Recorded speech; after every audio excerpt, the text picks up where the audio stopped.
तो हम बोलते हैं कि ये आकाशवाणी का सूरतगढ़ केंद्र है और अब प्रस्तुत है आपके टेलीफोन कॉल्स पर आधारित प्रोग्राम हेलो मन भावन। बुल्ले शाह से यारी रखता हूँ, तानक खुमारी रखता हूँ, मीरा के तन मन कृष्ण में, मीरा के तन मन कृष्ण में, सूरत तुम्हारी रखता हूँ। कि तमाम शहर में कोई नहीं है उस जैसा, उसे ये बात पता है, यही तो मुश्किल है।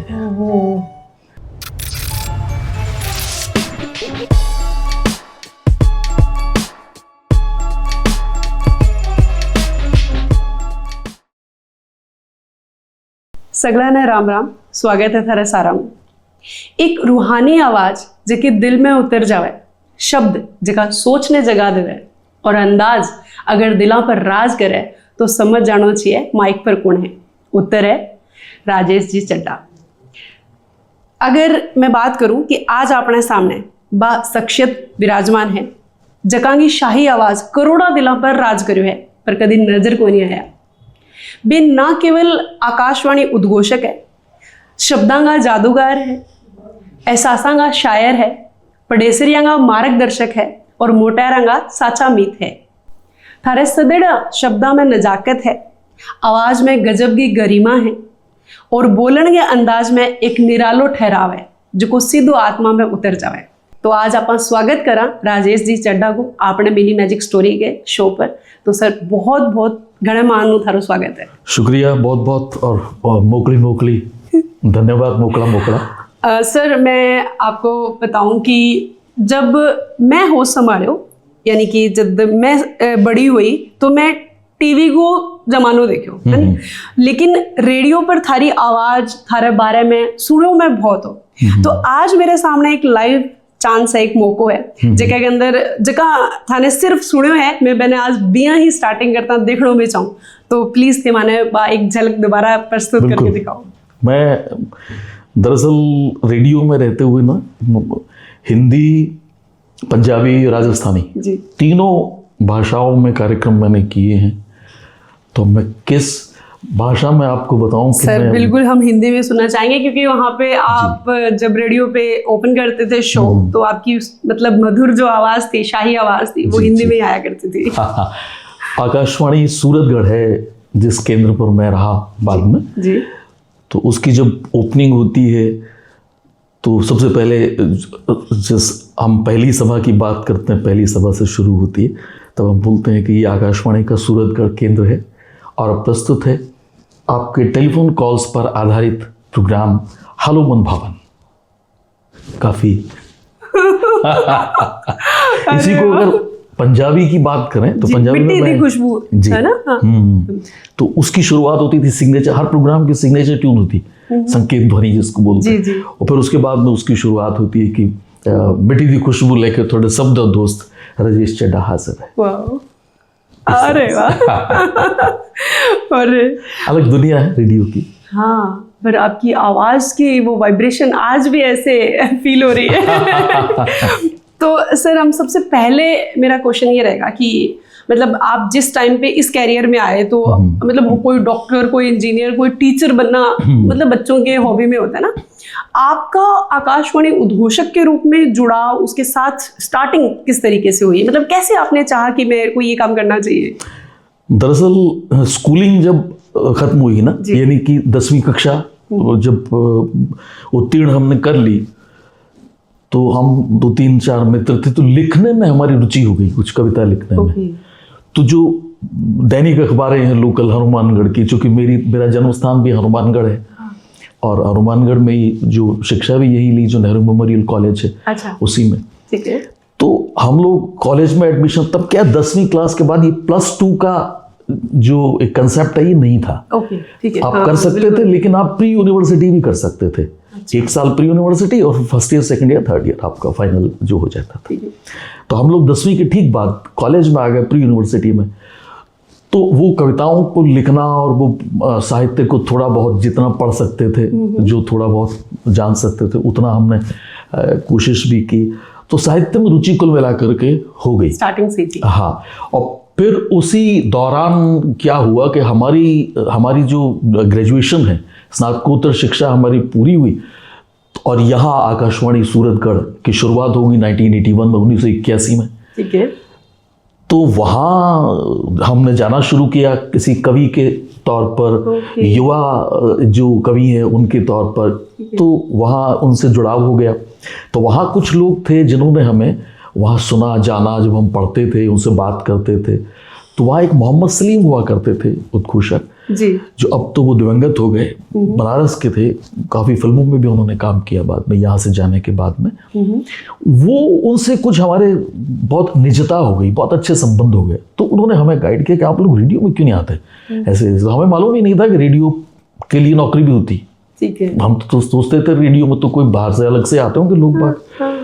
तो उससे कुछ शुरुआत हुई और फिर धीरे धीरे करके ग्रेजुएशन के बाद हम अपनी तैयारी के साहित्य हमारा जो था साथ था, लिखना पढ़ना भी चलता रहा, पत्र पत्रिकाओं में छपना भी चलता रहा और उसकी तैयारी होती थी। और उस समय मैं SSC लिया करती थी, स्टाफ सिलेक्शन कमीशन, जो कर्मचारी चयन आयोग। तो उसके आधार पर वहाँ हमने आवेदन किया उद्घोषक के तौर पर, पूरी योग्यताएं हमारे पास में थी। तो मुझे पहला केंद्र जो था वो उदयपुर मिला, जो झीलों की नगरी।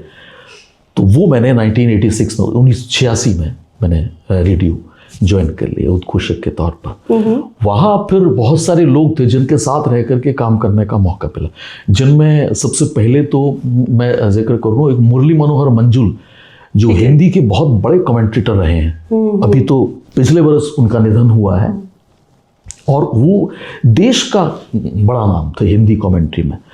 वो हमारे केंद्र निदेशक थे, तो उनके सानिध्य में काम करने का मौका मिला। एक हमारे साथ हुआ करते थे चांद शिवपुरी, आपने फिल्मों में ओम शिवपुरी को सुना, उनके भाई। अच्छा। तो वो म्यूजिक कंपोजर थे, तो उनसे हमारे कुछ संबंध भी अंतरंग हो गए। तो ऐसे लोगों से जानना सीखना अच्छा लगा। तो वो फिर धीरे धीरे रेडियो की मैच्योरिटी आती चली गई। साहित्य में रुचि जो थी वो बरकरार रही और वो बढ़ती गई, वो कम नहीं हुई, क्योंकि उदयपुर जो था वो एकेडमिक सेंटर था। एक अकादमिक काम वहाँ होते थे, क्योंकि हिंदी साहित्य अकादमी का मुख्यालय वहीं है उदयपुर में। तो वहाँ के लोगों से, बड़े बड़े लोगों से मिलने का मौका मिलता रहा। तो कुछ ये होता है कि उसके बाद आत्मविश्वास आता है, फिर आपका ज्ञान है मूलतः, आपका नॉलेज है ना, वो आपको एनरिच करता है, आपका ज्ञान आपको समृद्ध करता है। तो वो चीज़ें, किताबें भी साथ चलती रही, पढ़ना लिखना चलता रहा। तो लगभग 6-7 साल उदयपुर में रहे और फिर उसके बाद में, चूँकि अपना केंद्र तो सूरतगढ़ ही था, यहाँ आना ही था, तो यहाँ उसके बाद 1991 में यहाँ आ गए। और कुल मिलाकर के अगर बहुत संक्षेप में कहा जाए तो ये कह सकते हैं कि जो साहित्य में रुचि है पढ़ने में, वही आपको एक अच्छा कवि बना सकती है। अगर आप कहते हैं कि राजेश चड्ढा एक अच्छा कवि है, वही उसको बना सकती है। एक अच्छा उद्घोषक, एक अच्छा अनाउंसर, वो ज्ञान ही आपको, अनाउंसर तो दुनिया में बहुत सारे हुए। बहुत सारे लोगों ने पता नहीं कितनी बार खबरें पढ़ी, आए चले गए, गाने सुनाए चले गए, लेकिन आप श्रोताओं को क्या दे पाते हैं वो आपके ज्ञान पर निर्भर करता है। जो आपके पास होगा आप वही तो देंगे।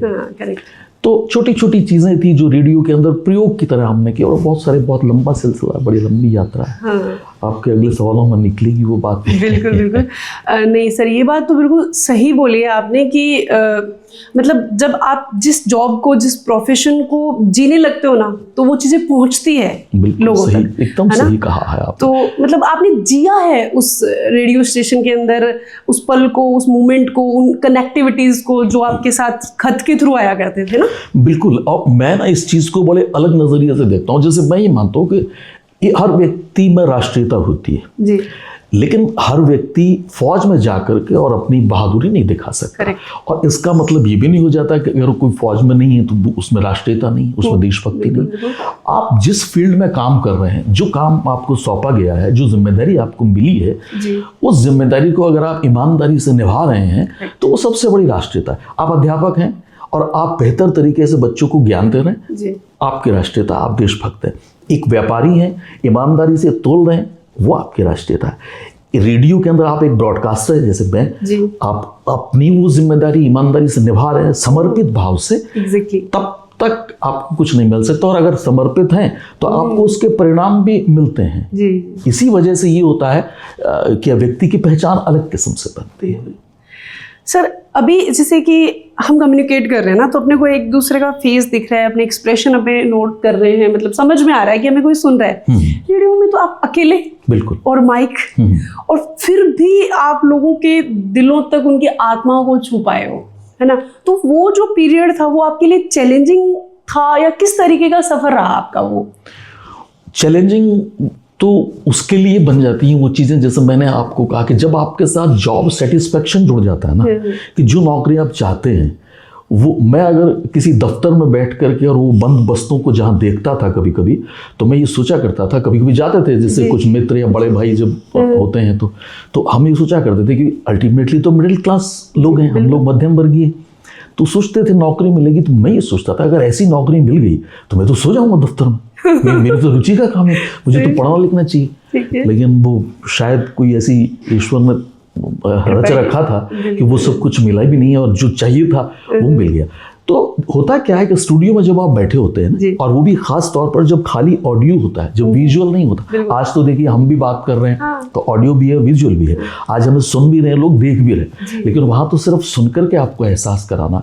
तो ईमानदारी से आपको बताऊं कि उस समय में स्टूडियो में बैठ करके कार्यक्रम को प्रस्तुत करना, प्रोग्राम को पेश करना एक मेडिटेशन है, एक ध्यान अवस्था है। तो आप बिल्कुल इस बात से बेखबर हो जाते हैं कि आप कहाँ से क्या आपको ये रहता है कि आप क्या करना है और वो क्या कर रहे हैं, बस इतनी सी बात है।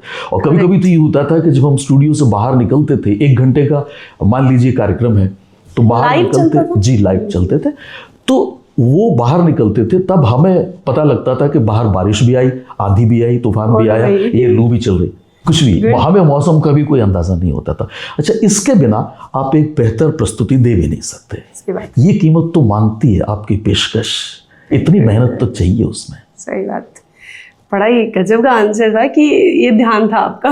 बिल्कुल ध्यान था, क्योंकि उसमें सिर्फ आपका पूरा का पूरा कंसंट्रेशन माइक पे, वहाँ पे सुनने के लिए तो आपके पास खुद था ही नहीं, आपको खुद अपने शब्दों को मतलब प्रेजेंट करना होता था। सुनने के लिए स्टूडियो के अंदर भले ही कुछ नहीं होता, लेकिन सबसे ज्यादा महत्वपूर्ण होता है खुद को सुनना और खुद को सुन करके उसको इम्प्रूव करना, क्योंकि हम अपनी गलतियां खुद निकाल सकते हैं, दूसरे तो आपकी खूबियां ही बताएंगे। करेक्ट, बहुत बढ़िया। लेकिन आप अपने आप को सुन करके ये महसूस करते हैं कि नहीं आज भाई कुछ किया नहीं, और नहीं तो क्या आज तो मजा। ऐसे बहुत सारे मेरे साथ एक्सपीरियंस रहे। हाँ, वो जानना चाहेंगे कोई लाइव के टाइम पे ऐसा कोई इंसिडेंस? हाँ, मैं क्योंकि आपको बताया साहित्यिक प्रेमी व्यक्ति हूँ, पाठक हूँ, एक अच्छा लेखक तो अभी भी नहीं बन पाया, और शायद अच्छा लेखक बनने में तो उम्र लग जाती है एक व्यक्ति को, अच्छा जानकार और ज्ञान होने में भी उम्र लग जाती है, क्योंकि इतना कुछ रचा हुआ है, इतना कुछ किताबें इतनी पढ़ी हैं कि हम अपने आप को कह ही नहीं सकते कि हमने बहुत कुछ पढ़ लिया। हमने तो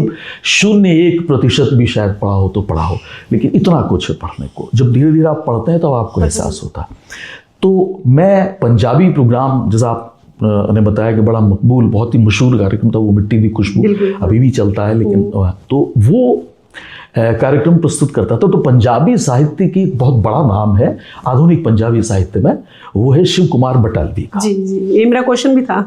तो शिव कुमार बटालवी की पुण्यतिथि थी, 6 मई का दिन था, उनकी पुण्यतिथि होती है 6 मई। तो मैंने उस पर कार्यक्रम किया, और कार्यक्रम खत्म करने के बाद में बाहर निकला, तब मोबाइल उस समय में नहीं हुआ करते थे, तो लैंडलाइन होते थे। तो मैं स्टूडियो से बाहर निकला तो हमारा जो कंट्रोल रूम है वहाँ से उन्होंने कहा कि सर आपका फ़ोन है। तो मैंने कहा अभी 10:30 बजे इतनी रात को सर्दियों के दिन में किसने फ़ोन किया? तो मैंने वो फ़ोन उठाया, तो वो फ़ोन था आदरणीय मोहन आलोक का, नाम आपने सुना हो, हिंदी और राजस्थानी का बड़ा नाम है, अब तो वो दिवंगत हैं, गंगानगर के थे, और राजस्थानी का पहला जो पुरस्कार था वो मोहन जी को मिला था, और उनकी गीत कृति पर मिला था। तो बहुत बड़ा नाम है। तो हम लोगों ने उन्हीं से लिखना पढ़ना दरअसल सीखा था, उन्हीं को हम पढ़ते थे, उन्हीं से मिलते थे, क्योंकि हनुमानगढ़ गंगानगर की गतिविधियां एक ही होती थी, गंगानगर जिला होता था, हनुमानगढ़ तो बना ही नहीं था। सही बात। तो उनका फोन था, तो उन्होंने मेरा, जैसे ही मैंने फोन उठाया तो उन्होंने कहा कि राजेश, ऐसे ही बोलते थे वो, तो मैंने कहा गुरुजी राम राम। तो मैं क्यों फ़ोन करो? तो बोले कि तू स्टूडियो में कार्यक्रम देगा वो बार। मैं क्या, हाँ मैं गुरुजी अभी देख के आया। तो शिव बटालवी तेरे माँ उतर गए हो के? तो मैं क्या बात हुई कि तू यार मैंने आंखें कौन झपकण दिया और मैं तो रोने लग गयो। तो मैंने कहा मैं गुरुजी बस हक आगे प्रोग्राम को, मैं कहा बाकी कोई सुने ना सुने, लेकिन आपने सुना है, जो गुणी व्यक्ति है वो सुन रहा है और उसने जो प्रतिक्रिया दे दी तो मेरे लिए तो वो सरस्वती की प्रतिक्रिया है। बिल्कुल सरस्वती। तो ऐसे बहुत सारे अनुभव रहे, बहुत सारे अनुभव। सर आने दो, पहले तो शिव बटाल जी की कुछ लाइनें जो आपको बहुत दिल दिमाग आत्मा तक छुई है। जी। शिव बटालवी दरअसल मैंने बताया आधुनिक पंजाबी साहित्य का बड़ा नाम है और उस परंपरा के बाद में उसी परंपरा को, वो परंपरा शुरू होती है भाई वीर सिंह जो आधुनिक पंजाबी का जिसको जनक हम कहते हैं जी, उनसे शुरू होती है और धीरे धीरे लोगों तक पहुंचती आखिरी नाम शिव बटालवी आता है। और शिव बटालवी के बाद में एक सुरजीत पात्र हुआ करते थे, अभी पिछले बरस उनका निधन हुआ है डॉक्टर सुरजीत पात्र का, वो उस परंपरा के वाहक रहे। तो उनमें ये बात मैंने इसलिए आपसे कही कि उनमें एक सूफिज्म जो है, क्योंकि पंजाबी में सूफिज्म का बड़ा प्रभाव है, पंजाबी में सूफिज्म का, या तो पंजाबी में सूफिज्म का बड़ा प्रभाव है या मुझ पर सूफिज्म का बड़ा प्रभाव है। मुझे सबसे अच्छी जिसको हम कहते हैं बिल्कुल, तो उस धारा के कवि हुए हैं शिव कुमार बटालवी। तो वो लिखते हैं कि मायनी असी करण बिरहों दा तीरथ हां चले, बिरहा बिछड़ा। तो माया नहीं असी करण बिरहों दा तीरथ हां चले, खोटे दाम मोहब्बत वाले बन उमरां दे पल्ले, खोटे पैसे लेकर के चले। माया नहीं असी करण बिरहों दा तीरथ हां चले, खोटे दाम मोहब्बत वाले बन उमरां दे पल्ले, और सद सुनियारे प्रीत नगर दे एक एक करके मोड़ा।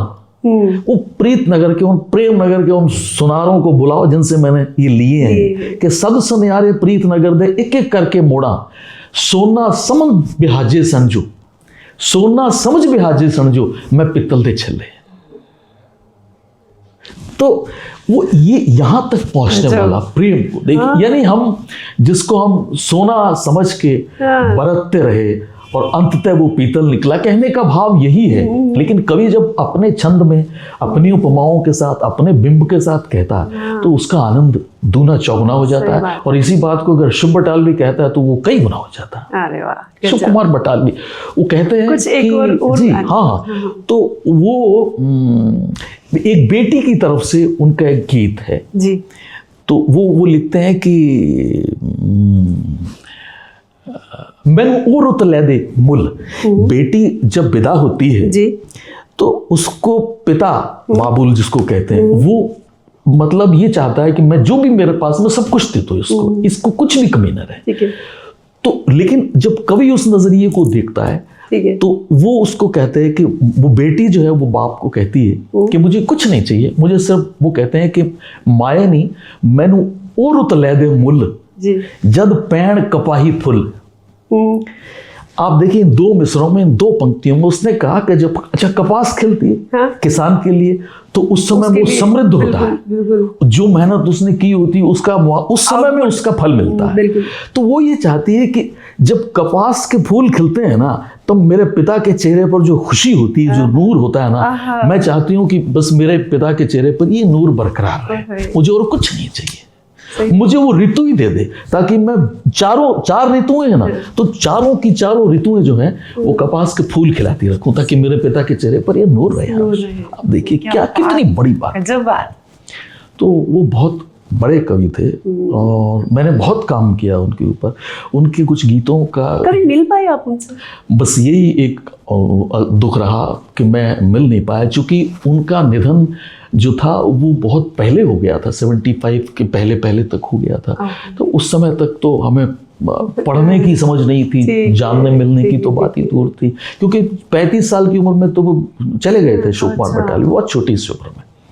और इस छोटी सी उम्र में उन्होंने इतना कुछ कह दिया कि आप अंदाजा नहीं लगा सकते, इतना कुछ कह दिया उन्होंने। मतलब इतनी छोटी एज में उनकी मतलब सोच का एंगल, वाइडनेस देखो आप।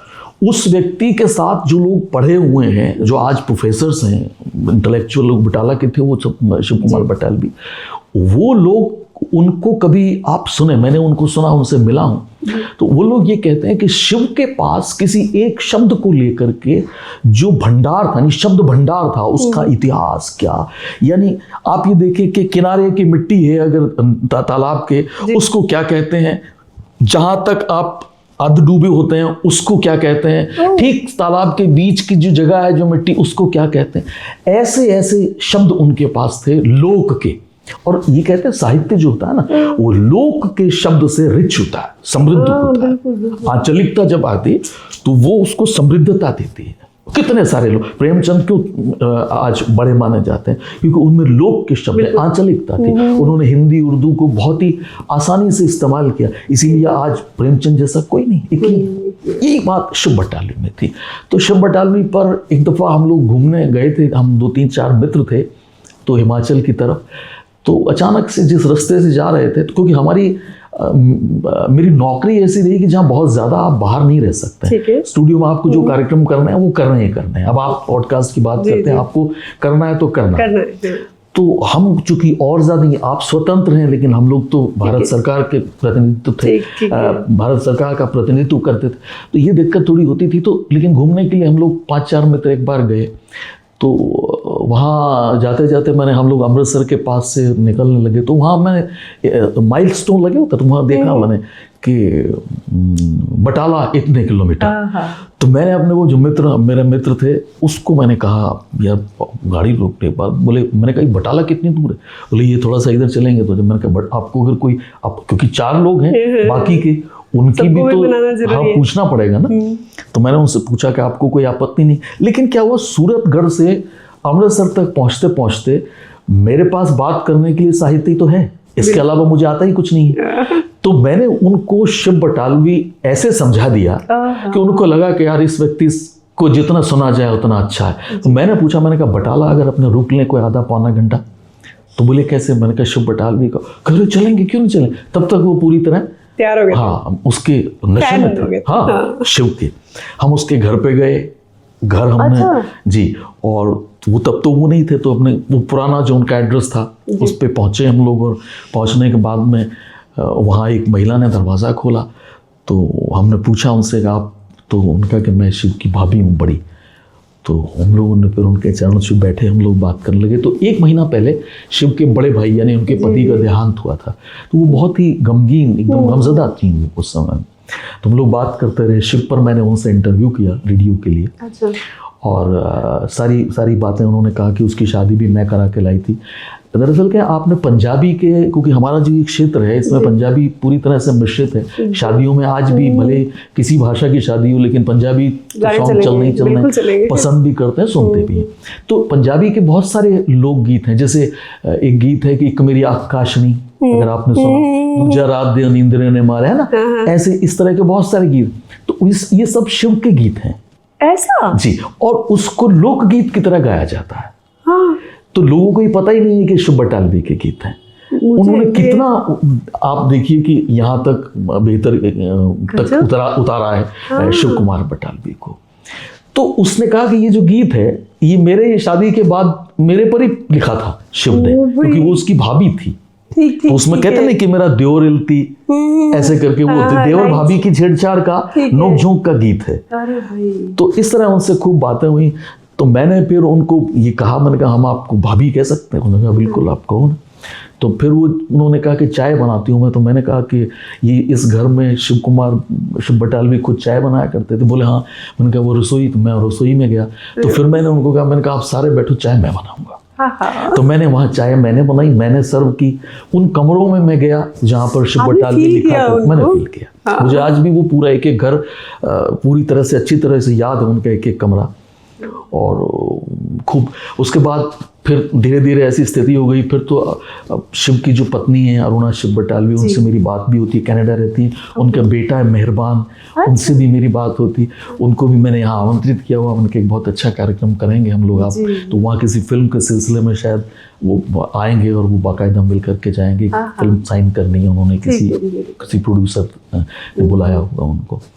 तो होती है। तो शिव पर मैंने काम भी बहुत किया, और शिव पर मैं कर रहा हूँ, मैंने उसके गीतों का भावानुवाद कर रहा हूँ हिंदी में। क्योंकि इतने अच्छे कवि को हर भाषा में पहुंचना चाहिए। सही बात। तो उसके कुछ गीतों को मैं भावानुवाद भी कर रहा हूँ। कोई एक ऐसा गीत जो हमें, और वो शिव के तो बहुत सारे गीत है, क्योंकि अभी तुरंत चलने वाला मुझे सुन के शिव से प्यार हो गया। हाँ, वो शिव है ही ऐसा।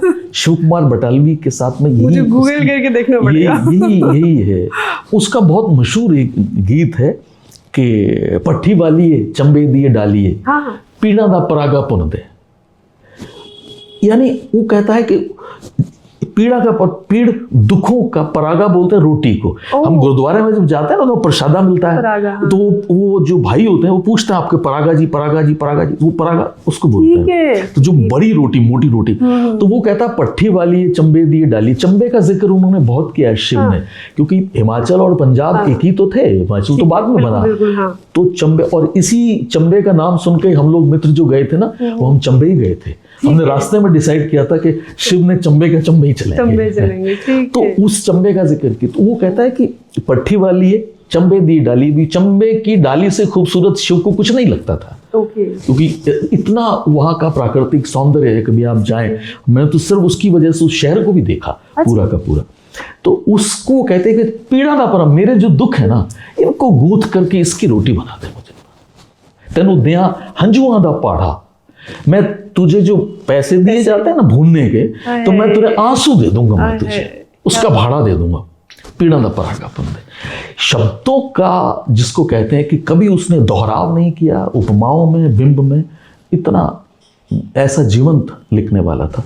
शिव पर आप अगर बात यहाँ नहीं रोकेंगी तो मैं उम्र भर शिव पर बोल सकता हूँ। और सही बात, मतलब वो आत्मा का प्यार है आपकी। बिल्कुल है, कहीं कुछ तो है। हाँ, कुछ तो तकड़े। मैं अभी आप मुझे बता रहे थे कि आप उनके घर पे गए थे, किचन में, मतलब आप जो बोल रहे हो मेरा ब्रेन वहां तक जा रहा है कि इमेजिनेशन में देख रहा हूँ, और मैं कर पा रही हूँ वो वाइब्रेशन, वो मेरे रोंगटे खड़े हो रहे थे जब आप मुझे मेरी बात आप तक पहुंचाने में सफल हुआ, इससे ये पता लगता है। जब हम चित्रित करने लगते हैं ना किसी चीज को, जब हम फिल्मांकन होने लगता है, पिक्चराइजेशन जब होता है ना, तो इसका मतलब है कि बात पहुंच रही है। बिल्कुल, मतलब ऐसे एक और आने दो शिव। हाँ, शिव उनके गीत है कि पुछ दिओ हाल फकीरां दा, कि पुछ दिओ हाल फकीरां दा, साडा नदियों बिछड़े नीरां दा, कि पुछ दिओ हाल फकीरां दा, साडा नदियों बिछड़े नीरां दा, साडे हज दी जूने आयां दा, साडा दिल जलियां दिलगीरां दा।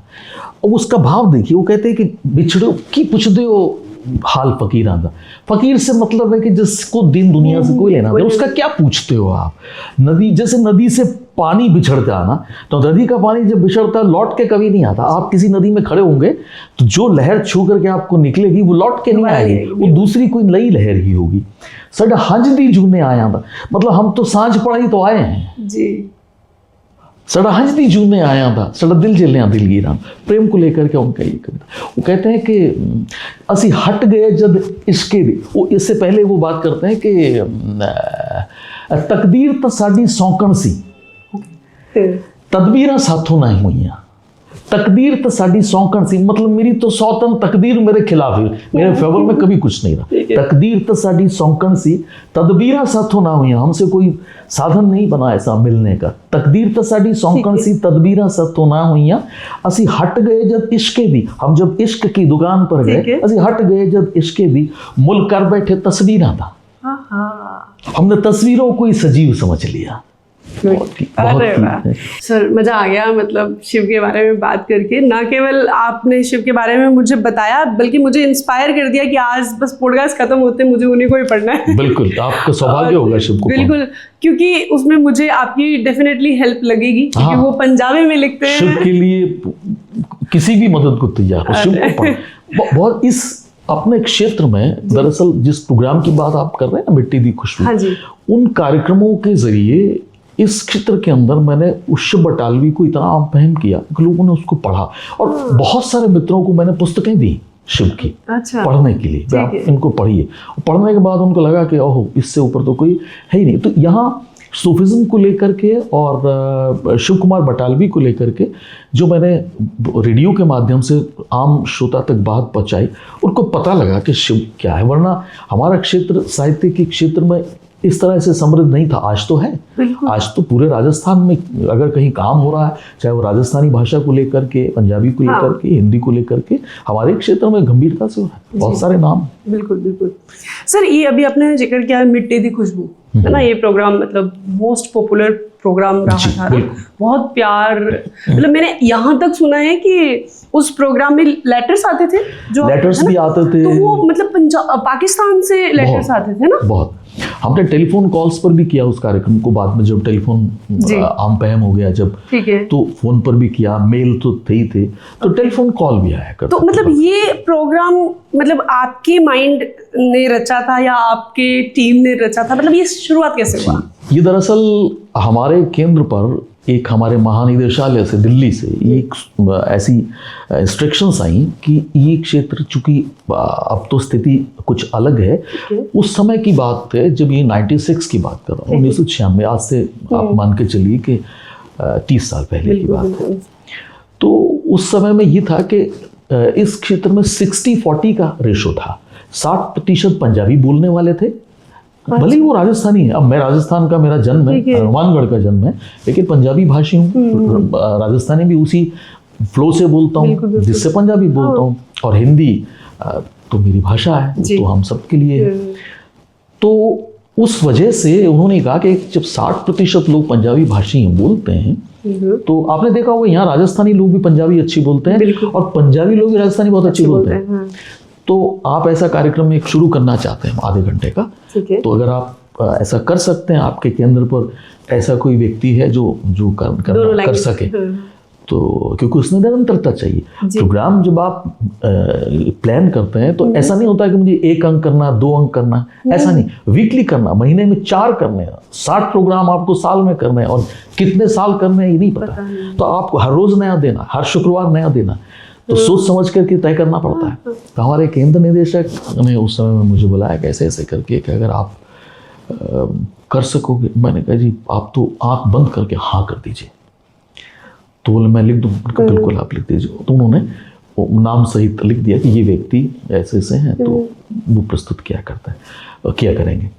तो उस पर फिर वो कार्यक्रम शुरू हो गया। तो मैंने वो उसकी रूपरेखा पहले ही ये दिन ये तय कर ली थी, चूँकि मुझ पर जो सूफिज्म का पूरा एकदम प्रभाव है, मुझ पर क्या, जिसने सूफिज्म को पढ़ा सब पर होता है, तो उसको सूफिज्म का टच देना है। तो पंजाबी लिटरेरी मैगजीन की तरह उस प्रोग्राम को मैंने शुरू किया, और लोगों की प्रतिक्रियाएं भी उसमें मांगी, लोग पत्र भी लिखे, हम गाने आने भी सुनाएंगे, लेकिन बातें इंपॉर्टेंट होंगी, महत्वपूर्ण बातें होंगी। गाने तो एक पार्ट ऑफ प्रोग्राम है, आपको ठीक एंटरटेनमेंट भी चाहिए, क्योंकि रेडियो के क्या ज्ञान भी देता है, मनोरंजन भी करता है, सूचनाएं भी देता है। अब रेडियो कोई स्कूल नहीं है कि आपको कोई एजुकेट करे, लेकिन आपको जो अनौपचारिक रूप से जितना बताया, रेडियो का काम यही है।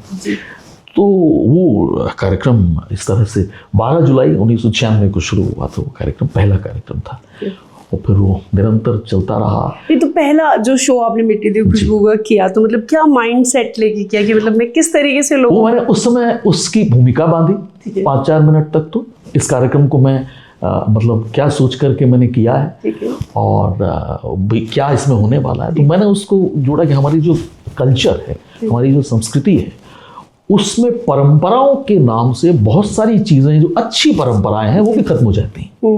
हम प्रयोग के इतने अभ्यस्त हो जाते हैं कि जो अच्छी परंपराएं हैं ना वो भी खत्म हो जाती है, जबकि अच्छी परंपराएं चलती रहनी चाहिए। अब पुत्र पिता का कहना माने, ये एक अच्छी परंपरा है, बिल्कुल, तो ये जीवन भर चलनी चाहिए। करेक्ट। बेटी घर से विदा होती है, एक अच्छी परंपरा होती रहेगी, तो इन चीजों को बचाया जाए।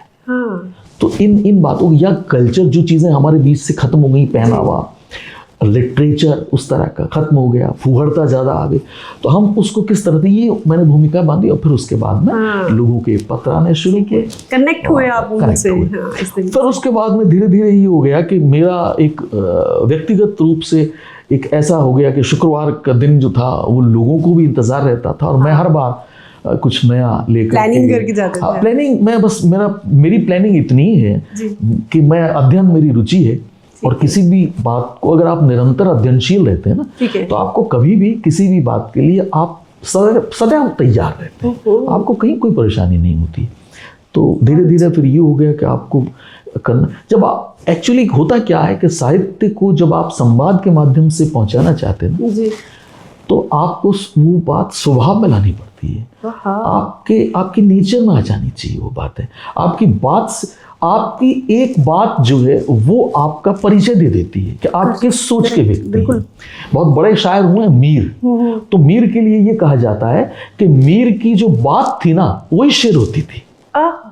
ऐसा मीर के लिए ये कहा जाता, तो बड़े शायर थे। मेरी नीमबाज आंखों में सारी मस्ती शराब की सी है और जिंदगी क्या एक हबाब की सी है। तो ये एक उसमें फ्लो था। तो ये यही वजह थी कि वो आम फहम हुए। आज भी मीर को जो कहते हैं कि शायरी का, जिसको पितामह हम कह सकते हैं, तो आपकी बात, वो सारी चीज़ें जब आपके स्वभाव में आ जाती है ना, तो फिर आपको प्रयास नहीं करने पड़ते हैं। ये बहुत बढ़िया बात, क्योंकि जो अनायास होता है ना उसकी बड़ी कीमत होती है, जो सायास होता है उसको दिखाई देता है। करेक्ट। तो अनायास होना उत्तम है, वो कहीं ना कहीं स्वतः होता है, और वो चूंकि आप उसके लिए पात्र चुने जाते हैं और वो हो जाता है। तो वो सायास होने के लिए ज़रूरी है कि आप अपने स्वभाव में पढ़ना, अध्ययन आपकी रुचि के मुताबिक आपको करना चाहिए। तो इस वजह से वो सारी चीज़ें मेरे लिए हमेशा सहज रही, कहीं कोई नहीं है। लेकिन शुरुआत होती है तो ये स्वाभाविक है, क्योंकि ये एक स्ट्रेस तो मतलब रहता है कि अपने को इस प्रोग्राम से उन सबको कनेक्ट करना कि वो अपना वेट करें। बस यही फर्क है। हाँ। आपने जिसे स्ट्रेस कहा ना, वो दरअसल स्ट्रेस नहीं है, वो सुख है, और उस घड़ी का इंतजार है कि मैं कब रूबरू हूँगा अपने श्रोताओं। सही बात। मेरी सारे एंगल चेंज कर रहे हो आज आप। आप देखिए, एक मैं आपको छोटी सी बात सुनाऊं। एक पहाड़ी पर एक ऋषि मुनि कोई चढ़ते हुए जा रहे थे, तो बार बार बैठ करके, पहाड़ी थी, ऊंचाई थी, वो बार बार बैठ करके ना कहीं थोड़ा आराम कर लेते थे। तो उन्होंने देखा एक बच्ची है और उसने एक बच्चे को कंधे पे बैठाया, उछलती कूदती ऊपर जा रही है। तो उन्होंने बच्ची को रोका बच्ची को और बोला, बेटा ये तू इतनी उछलती कूदती जा रही है, मैं चल नहीं पा रहा हूँ, मेरा तो थोड़ी और तूने ऊपर से बोझ हो, तेरे ऊपर है इतना। तो उसने कहा कि महाराज ये बोझ आपके लिए मेरा भाई है। गुड। भाई आता ही तो बोझ नहीं ना, फिर तो मैं हूँ और वो है, मेरा और उसका एक ही वजन है। ये जो आपका नजरिया है, आपका जो दृष्टिकोण है जी, वो आपकी सोच को बदलता है। करेक्ट। नजरिया बदलेंगे तो नजर बदल जाती है। तो सर, आपने जब मिट्टी दी खुशबू प्रोग्राम स्टार्ट किया, तो मतलब जो श्रोताओं के जो रिएक्शंस थे वो लेटर्स के थ्रू आते थे ना, तो कैसे कोई ऐसा मेमोरेबल ऐसा लेटर बहुत जो आपको दिल को छुआ है? बहुत सारे ऐसे इतने सैकड़ों हजारों हैं, आपके कई जो एपिसोड हैं वो उस पर लग सकते हैं। अच्छा। लेकिन जैसे मैं छोटे छोटे उदाहरण दूं, जैसे मेरे पास जब पत्र आते थे, लोग पाकिस्तान से कुछ लिसनर्स थे, तो वो टिश्यू पेपर होते हैं ना जी, तो टिश्यू पेपर पे वो पत्र ले, आप देखिए टिश्यू पेपर पे स्केच से लिखना कितना दुष्कर है, कितना मुश्किल है। तो आप अंदाजा लगाएं, वो लंबे टिश्यू पेपर होते थे, और वो लंबे का मतलब ये होते थे कि वो 6-6 फीट लंबे।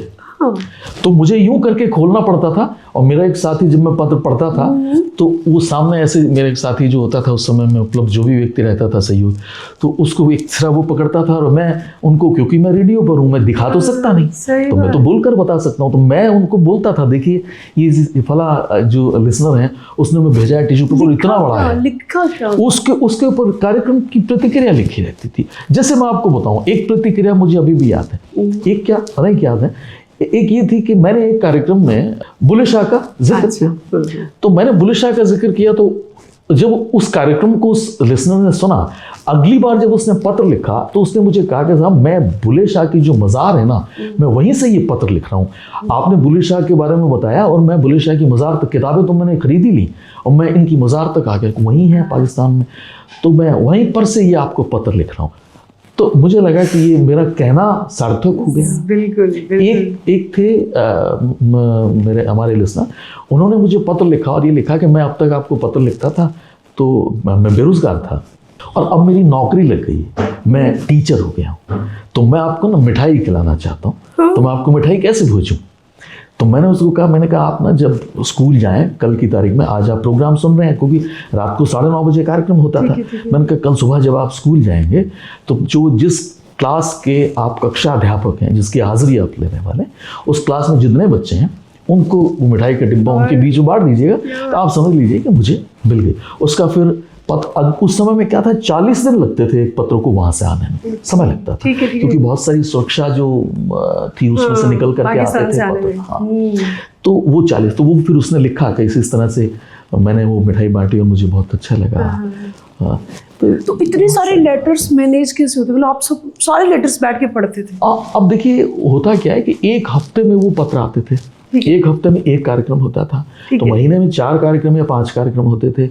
उनके बीच में हम यहाँ के पत्र भी शामिल करते थे, भारत के अपने देश के भी, और वो भी करते थे। तो हालांकि भारत के तो ज़्यादा होते थे, उनके कम होते थे, लेकिन फिर भी इतने होते थे, एक हफ्ते में 40-40 पत्र आना पाकिस्तान से। और उनको वो यही एक होती थी कि किस गति से कौन सी बात महत्वपूर्ण है, क्योंकि कुछ लोग सिर्फ ये कहते हैं प्रोग्राम बहुत अच्छा लगा जी, बहुत शुक्रिया, धन्यवाद, उसके लिए इतना काफ़ी, शुक्रिया। ठीक है। और अगर कोई ऐसी बात लिख रहा, अगर कोई व्यक्ति ये कह रहा है कि आपने बुल्ले शाह के बारे में कहा और मैं बुल्ले शाह की मज़ार तक पहुंच गया, तो उस बात को तो कहना ही चाहिए ना। बिल्कुल। एक और आपको बात बताऊं मैं, ऐसे ही क्या हुआ कि एक बार एक कार्यक्रम में पत्र आया, और वो पत्र आया था हनुमानगढ़ के मुंडा से। हाँ, गाँव। ये मुंडा जो गाँव है, मुझे आज भी याद है। तो वहाँ से कुछ 5-4 श्रोताओं ने मिल करके पत्र लिखा। उन्होंने कहा कि हमारे गांव में पानी की बड़ी कमी है, हालांकि पानी यहाँ पे मीठा है, लेकिन पानी की बड़ा संकट है पानी का, सरकार भी कोई प्रयास करे तो मतलब अच्छा लगे कुछ, और ये सब बात उन्होंने अपनी समस्याएं, क्योंकि मैंने ये मैंने क्या अलग अलग तरीके से कार्यक्रम किए, जैसे आप समस्याएं लिखिए, हम उन पर चर्चा करें, हम हल तो नहीं कर सकते, चर्चा करें, ठीक है, और आप अपने जो हिस्टोरिकल जो आपकी जगह है जहाँ से आप लिख रहे हैं उसका इतिहास लिखिए, आपके गाँव का नाम ये मुंडा क्यों पड़ा, तो वो लोग फिर तलाशते थे, अपनी जड़ों को तलाशते थे, ये कोशिश भी रहती थी। तो उसमें मैंने ये एक वो ऐसा एक चल रहा था इस तरह की वो पखवाड़े में कि आप अपनी समस्या, उन्होंने समस्या लिखी, पानी की बड़ी दिक्कत है ऐसे। तो और उस समय में राजस्थान सरकार की तरफ से एक योजना चल रही थी, जो ये होता था कि 1 रुपये अगर किसी योजना पर खर्च होते हैं जनहित की, तो उसमें 90 पैसे तो सरकार लगाती है जिला कलेक्टर की तरफ से, और 10 पैसे इकट्ठे जो गांव है या लोगों की तरफ से होता है। वो मैंने उनको कहा, मैंने कहा आप ऐसा करें कि यहाँ हैंडपंप या जो भी चीज़ें लग सकती हैं वो टेक्निकल लोग बताएंगे, आप सब लोग मिल करके इस योजना का हवाला देते हुए अपने सरपंच से मिले। और फिर मैंने उनको ये भी कहा, मैंने कहा सरपंच से कभी कभी क्या होता है कि गांव वालों की बनती नहीं, अलग अलग धरे के लोग होते हैं, तो मैंने कहा आपकी सरपंच से अगर थोड़ी बहुत नहीं बनती है तो प्रधान से मिल लो, प्रधान से भी नहीं बनती तो जिला कलेक्टर से मिल लो, वो तो निष्पक्ष होता है। ठीक है। तो मैंने इतनी बात, और मैंने कहा कलेक्टर से मिले, आपकी ये सारा बहुत अच्छे तरीके से हो सकता है। बात खत्म हो गई, मैंने बात कह दी। 20 दिन बाद के पत्र आया उन्हीं का, उन्होंने लिखा कि जी हमने वो कार्यक्रम सुना, आपने हमारी बात पढ़ी, अगले दिन सुबह सरपंच ने हमें बुलाया, क्योंकि गांव में तो नाम पहचाने जाते हैं। ठीक है। आपने लिखा था पत्र, उसने कहा जी, तो कि यार उस आदमी ने बात तो अच्छी कही थी, बैठो गाड़ी में, प्रधान जी कन चला, तो प्रधान जी के पास, प्रधान जी से मैं कलेक्टर के पास आ गए, और कलेक्टर के पास वो योजना स्वीकृत हुई उस गांव में। उसने कहा उस पत्र में 20 दिन बाद कि हमारे यहाँ हैंडपंप खुलने शुरू हो गए हैं, और हमारी ये इच्छा है कि वो हैंडपंप से जो पानी निकले तो वो पहला लोटा आप पिए आकर के। ये प्रेम था उनका। उसको बहुत सारी अखबारों ने, राष्ट्रीय स्तर की अखबारों ने ये न्यूज़ बनाया, और उसको कहा कि यूं भी होते हैं जनहित के काम। रेडियो ने इतनी अहमियत, ताकत है। हाँ, तो आप चाहें तो जिस भी माध्यम में आप हैं, मैंने आपको पहले भी कहा, आप एक व्यापारी हैं तो ईमानदारी से तोल रहे हैं तो आप सबसे बड़े देशभक्त हैं, आपसे बड़ा कोई नहीं। आप एक अधिकारी हैं और अपनी जिम्मेदारी निभा रहे हैं, आप सबसे बड़े देशभक्त हैं, ईमानदारी आपका। बिल्कुल। हम अगर ब्रॉडकास्टर हैं तो हम अपनी जिम्मेदारी निभा रहे हैं, तो ये ऐसा होता है, बशर्ते आपको जानकारी होनी चाहिए। मैंने कहा ज्ञान, अल्टीमेटली ज्ञान जो है ना, वही आपको आगे तक पहुंचाता है, सिर्फ बातों से कुछ नहीं होता। मेरा ना सर एक ऐसा क्वेश्चन था, मैंने लिखा हुआ था कि मतलब मेरे अकॉर्डिंग आप उद्घोषक थे, और इस लाइन से आते आते फिर आपने शायद पढ़ना स्टार्ट किया होगा, फिर आपका मन किया होगा तो अपना लिखना आपने स्टार्ट किया होगा, और फिर आप शायर बन गए होंगे। मतलब ये मेरी थॉट थी, ये उल्टा था ये एग्जैक्टली उल्टा निकला। तो मतलब मेरा ये क्वेश्चन ही खत्म हो गया, क्या शायर कैसे बने, बता भी दिया। तो ये, बट अब जब बात चल रही है कि हमें पता है कि आप अभी यहाँ आपको ध्यान है तेज केसरी का कार्यालय का दफ्तर बजरंग शर्मा का, बजरंग शर्मा तब वहाँ नेहरू मेमोरियल कॉलेज के बाद में एक छोटी सी दुकान होती थी चाय की, उसके पीछे नोरे में वो हाथ वाली प्रेस रखता था और हमारा इंतजार करता था 4 बजने वाले हैं यार, और वो आते थे कि यार तैयार को कविता दो यार, जगह बची हुई। अरे वाह, अब बजरंग शर्मा ने कहा अब तो वर्चस्व है उसका। बिल्कुल ऑब्वियसली। ठीक है, तो अब जब ये तो क्वेश्चन ही खत्म हो गया है ना, तो अब डायरेक्ट आपकी शायरी पे आते हैं।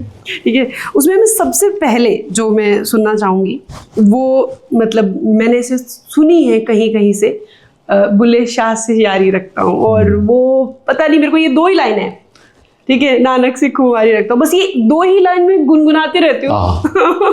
मुझे इसके आगे क्या है मुझे नहीं पता, आज बताता हूँ जी। हम सुनना चाहेंगे वो बहुत नवगीत है दरअसल, आप गज़ल कह सकते हैं, क्योंकि उसके अपने पैरामीटर होते हैं, तो वो मैं आपको तरन्नुम में सुनाता हूँ। जी बिल्कुल बिल्कुल। कि बुल्ले शाह सी यारी रखता हूँ, बुल्ले शाह सी यारी रखता हूँ, नानक खुमारी रखता हूँ, बुल्ले शाह सी यारी रखता हूँ, नानक खुमारी रखता हूँ, मीरा के तन मन कृष्ण में, मीरा के तन मन कृष्ण में, सूरत तुम्हारी रखता हूँ, बुल्ले शाह सी यारी रखता हूँ, नानक खुमारी रखता हूँ, मीरा के तन मन कृष्ण में, सूरत तुम्हारी रखता हूँ, अपना फरीदी भेष है, अपना फरीदी भेष है, दरवेशदारी रखता हूँ, बोले शाह सी यारी रखता हूँ, और चादर कबीरी जस की तस, चादर कबीरी जस की तस, खातिर तुम्हारी रखता हूँ, दास कबीर जतन से जुड़ी, बिल्कुल। चादर कबीरी जस की तस, खातिर तुम्हारी रखता हूँ। आखिरी पंक्तियां हैं कि ईसा सी माफी दे सकूं, दुनिया में सबसे बड़ी माफी मानी जाती है, अपने ही मारने वालों को कोई आदमी माफ कर दे, ईसा सी माफी दे सकूं, कोशिश ये जारी रखता हूँ, बोले शाह सी यारी रखता हूँ, नानक खुमारी। Thank you so much. मैं इसको लाइव सुन रही हूँ, शुक्रिया। और ना केवल सुन रही हूँ सर, मैं इसको फील कर रही हूँ, मैं महसूस कर रही हूँ। ये क्या एक एक मिसरे में एक एक दर्शन है। हाँ, आप फरीद को समझें, आप कबीर को समझें, आप ईसा को समझें, आप एक मिसरे के अंदर उनकी पूरी फिलॉसफी आपको दिखाई देती। कोशिश मेरी यही, अब वो नाम बुल्ले शाह का है और हम आपको ऐसे नहीं जाने देंगे, उनकी कुछ कुछ बातें और आपकी कुछ शायरी और सुनना चाहेंगे। बुल्ले शाह सूफिज्म के ऐसे व्यक्ति हैं जिन्होंने भीतर तक पूरा उतरे हैं, तो उसकी काफ़ी मुझे बहुत पसंद है। बुल्ले शाह ने काफ़ियाँ लिखी, काफ़ियाँ की, गुरु ग्रंथ साहिब में उसका संकलन में शामिल किया गया, उसे अलग से भी उसको पढ़ा जाता है, जाना चाहता है। तो बुल्ले शाह की काफ़ी मुझे मेरे बड़े दिल के करीब है, क्योंकि मैंने उसको अपने तरीके से उसको डिस्क्राइब किया। वो एक काफ़ी उनकी कि कत कुड़े ना वत कुड़े, कत कुड़े ना वत कुड़े, कात ना कत कुड़े ना वत कुड़े, जे पूणी पूणी कतेंगी तन नंगी मूल न दत्तेंगी, जे दाज बिहूणी जावेंगी उथे शौनू किवें रिजावेंगी, कुछ लै फकरां दी मत कुड़े, कत कुड़े ना वत कुड़े। अब इसके पीछे दर्शन देखिए, वो बुल्ले शाह जो है वो इस पूरी दुनिया को त्रिंजन मानता है। अब आपको पहले ये भी बताना पड़ेगा त्रिंजन क्या होता है। त्रिंजन पंजाबी कल्चर के अंदर क्या होता है कि जब जैसे नवयुवतियों की शादी, या तो बिल्कुल नवविवाहित युवती होती है या जिनकी शादी तय होती है, वो सहेलियां सखियां सर्दी की रातों में जब चरखा काटती हैं तो इकट्ठे बैठ करके काटती हैं। तो वो चरखे काटती, तो चरखे में वो जो जिनकी शादी होने वाली है वो अपने ससुराल के लिए दहेज काटती। पहले दिए जाते थे खेस, आपको ध्यान होगा, खेस, चद्दर, ये सब है ना, फुलकारी, ये सब चीजें होती थी। तो वो उसको काटती है, तो इकट्ठी बैठ के काटती है, कुछ खाने पीने का सामान ले जाती हैं, वो गप्पे भी मारती रहती हैं और वो सूद भी करता रहता है। एक बीच में जगह होती है जहाँ पूड़ियाँ रखी रहती हैं, वो पूड़ी वहां से उठाई और खाने पीने का सामान भी बीच में रखा रहता है, और आपसी नोक झोंक चलती रहती है। जैसे जिसका रिश्ता हो चुका है उसको उसकी भाभियां उसके पति को लेकर के, क्योंकि संकोच और शर्म और लज्जा तो वो हमारा गहना है, हमारे संस्कार हैं, तो उनको लेकर के कहीं वो बेचारी संकोच में भी और कहीं ऐसी नोक झोंक चलती रहती। तो उसने इस दुनिया को बुल्ले शाह ने त्रिंजन कहा है। ठीक है कि हम सब लोग चरखा लेकर के बैठे और अपना अपना काट रहे हैं, कर्म और कर रहे हैं। अब यस और अपना अपना अपना कर्म कर रहे हैं। ये जितना काटना है उसको कर्म से जोड़ा। हम जो काम करते हैं वो कर्म करते हैं। तो वो कहता है कत कुड़े ना वत कुड़े, कर्म कर बातें मत कर, काम कर अपने, बातें मत कर। कत कुड़े ना वत कुड़े, वत मतलब बोल मत, कत कुड़े जे पूरी एक एक पूरी करके एक एक सत्कर्म को अगर करेंगे हम, तो हम अपना दहेज, लड़कियां तो दहेज इकट्ठा करती हैं ससुराल के लिए, तो हमारा तो शौहर बुल्ले शाह कहता है कि वो है, वो परमात्मा है। बिल्कुल। तो जे दाज बिहुणी जावे, अगर दाज के बिना जाएगी तो शौन कमेरे जावे, अपने पति को रिझाएगी कैसे? तो कुछ ले फकरा दी मत, फकीरों की कुछ मत ले ले, और कत कुड़े न वत कुड़े। तो ये दर्शन है उसका, उस काफी का। ऐसा अद्भुत काम है। ये मानते हैं कि बुल्ले शाह जो थे वो खुद सैयद थे, यानी मोहम्मद साहब के परिवार से थे, वंशज थे। बिल्कुल। और उन्होंने अपने गुरु बनाया अराई, बिल्कुल, जिसको आपने राय से वो रिझाने के लिए वो नाच उठे पैरों में घुंघरू बांध के। तो वो किस्सा भी बड़ा अद्भुत है। वो सुनना चाहेंगे आपसे। वो क्या है कि एक गुरु नाराज हो गया बुल्ले शाह से। अब बुल्ले शाह बड़ा परेशान कि मैं अब करूं क्या। तो उसने एक महिला को देखा जो सज धज करके और भाता लेकर के जाता है ना खेत में, भोजन लेके जाता है। तो उसने कहा कि, उसने पूछा कि तू इतना सज धज कर कहाँ जा रही? तो उसने कहा कि मैं भत्ता लेके जा रही हूँ अपने पति के लिए, अपने शौहर के लिए। तो बोली इसमें क्या, तू भत्ता ले जाना ले जा, इसमें सज धजने की क्या जरूरत है? तो उसने कहा नहीं, मैं सज धज के ले जाऊंगी, मेरा पति मुझे देखेगा, उसे अच्छा लगेगा, वो अच्छी तरह से भोजन करेगा, अपनी मेहनत करता है, तो मुझे देख करके वो प्रसन्न होगा। बोले सजने धजने से शौहर प्रसन्न हो जाता है। हाँ। तो उसके बाद उसने क्या किया, वो उसी तरह से सजा धजा, ठीक है, सज धज की, और इनायत जो उसके गुरु थे उनके यहाँ पहुंचा। तो तब उसने लिखा कि अच्छा, जब वो पहुंचा, वो गाने लगा, तो उसके दूसरे शागिर्द बैठे थे। तो उन्होंने इनायत से कहा कि ये बाहर देखो। तो उसने कहा कि ये बुल्ला है, उसको ले आ अंदर, ये बुल्ला अंदर ले आ उसको। अच्छा। वो उसने कहा कि तू ये क्या पागलपन है? उसने कहा मुझे तो किसी ने बताया कि ऐसे सजने धजने से शौहर, तो मेरे तो आप हैं। तो उसने लिखा था कि कंजरी बनया मेरी इज्जत नहीं कट दी, मैनू नच के यार मनावन। हाँ, मैनू नच के यार मनावन दे। तो इस हद तक प्रेम करना जो व्यक्ति सिखाता है, दुनिया में अंततः जितने लोगों ने लिखा, जितने साहित्यकारों ने लिखा, अंततः सबसे अधिक प्रेम पर लिखा। आज भी दुनिया में सबसे ज़्यादा प्रेम पर लिखा जाता है, दुनिया में सबसे ज़्यादा प्रेम पर पढ़ा जाता है। आप देखिए, कोई भी भाषा हो, उसमें प्रेम पर जो लिखा गया है, शेक्सपियर को देख लीजिए, उसका रोमियो जूलियट, बिल्कुल, वो दुनिया में सबसे ज्यादा पढ़ा जाने वाला उपन्यास है। आप देखिए प्रेम पर। और भारत में हिंदी साहित्य, हमारे यहाँ जो हिंदी साहित्य में प्रवेश किया था वो भी सूफिज्म के साथ। सूफिज्म जब आया 6वीं 7वीं सदी में, भारत में वो 12वीं सदी में आया, और 12वीं सदी के साहित्य में से ही जो प्रेम शुरू होता है। जब शुरुआत लोक से होती है, जब हीर रांझा, ढोला मारू, ये सब कथाएं आती हैं, और धीरे धीरे फिर बहुत सारे लोग चले, उनमें मोहन राकेश का नाम जुड़ा। 80 के बाद में मोहन राकेश चले गए, तो 80 के बाद बहुत सारे नाम आज के समय में उदय प्रकाश हैं या संजीव हैं, ये लिख रहे हैं उस पर, और भी बहुत सारे लोग लिख रहे हैं। तो अंततः प्रेम ही सत्य है, उस पर लिखना पड़ता है। प्रेम के अलग अलग रूप हैं। मैंने अभी कल भी एक किसी कार्यक्रम में मैं था, तो वहाँ मैंने इसका जिक्र किया था, तो मुझे कुंवर नारायण की कविता बहुत अच्छी लगती है। उन्होंने कहा कि मैंने कई भाषाओं में प्रेम किया, यानी प्रेम की व्यापकता क्या है। तो उन्होंने लिखा कि मैंने कई भाषाओं में प्रेम किया है। सबसे पहला प्रेम मेरा ममत्व से था, यानी माँ का प्रेम था। मेरा दूसरा प्रेम जो था वो बहन की छाया में था, और मेरा तीसरा प्रेम एक ऐसी नासमझी की उम्र में किया जब मैंने उस लौ को छूने की कोशिश की जो उंगलियां जला देती है। तब मैंने पाया कि प्रेम हर भाषा में होता है, हर भाषा का प्रेम अलग अलग होता है, और हर प्रेम की वर्जनाएं भी अलग अलग होती हैं। करेक्ट, बिल्कुल सही। बुल्ले शाह का जो प्यार, जो मोहब्बत या इश्क, वो बेसिकली मैं जितना उनको पढ़ी और मैं समझ पाई ना, तो वो सिर्फ वो किसी की नज़रों में अगर अच्छा होना चाह रहे थे ना, तो वो परमात्मा थी। बिल्कुल, उसका देखिए, किसी और को राजी करने में उनको कोई इंटरेस्ट ही नहीं था। उसने, आप इसको दूसरे तरीके से भी कह सकते हैं, वो किसी को दुखी करने में उसका कोई इंटरेस्ट नहीं था। एग्जैक्टली। वो कहता है, एक जगह कहता है कि रल फकीरा मजलिस की थी, यानी फकीरों ने भूखे मजलिस कर रहे हैं। हाँ। रल फकीरा मजलिस की थी, पोरा पोरा खाई था। एक ही रोटी है, एक एक टुकड़ा खा लिया, पेट भर गया। प्रेम एक टुकड़ा भी पेट भर देता है, प्रेम से परोसा गया। ऐसे मतलब बुल्ले शाह सर, आपकी भी कुछ शायरी आने दीजिए जो आपको बहुत पसंद है, आपके दिल के बड़े करीब है। मैंने पहले तो बुल्ले शाह तो आपके कहने पर सुना ही। बिल्कुल। पहले आपने मेरे कहने पे सुनाई है, पर अब हम आपके दिल के करीब सुनना चाहेंगे।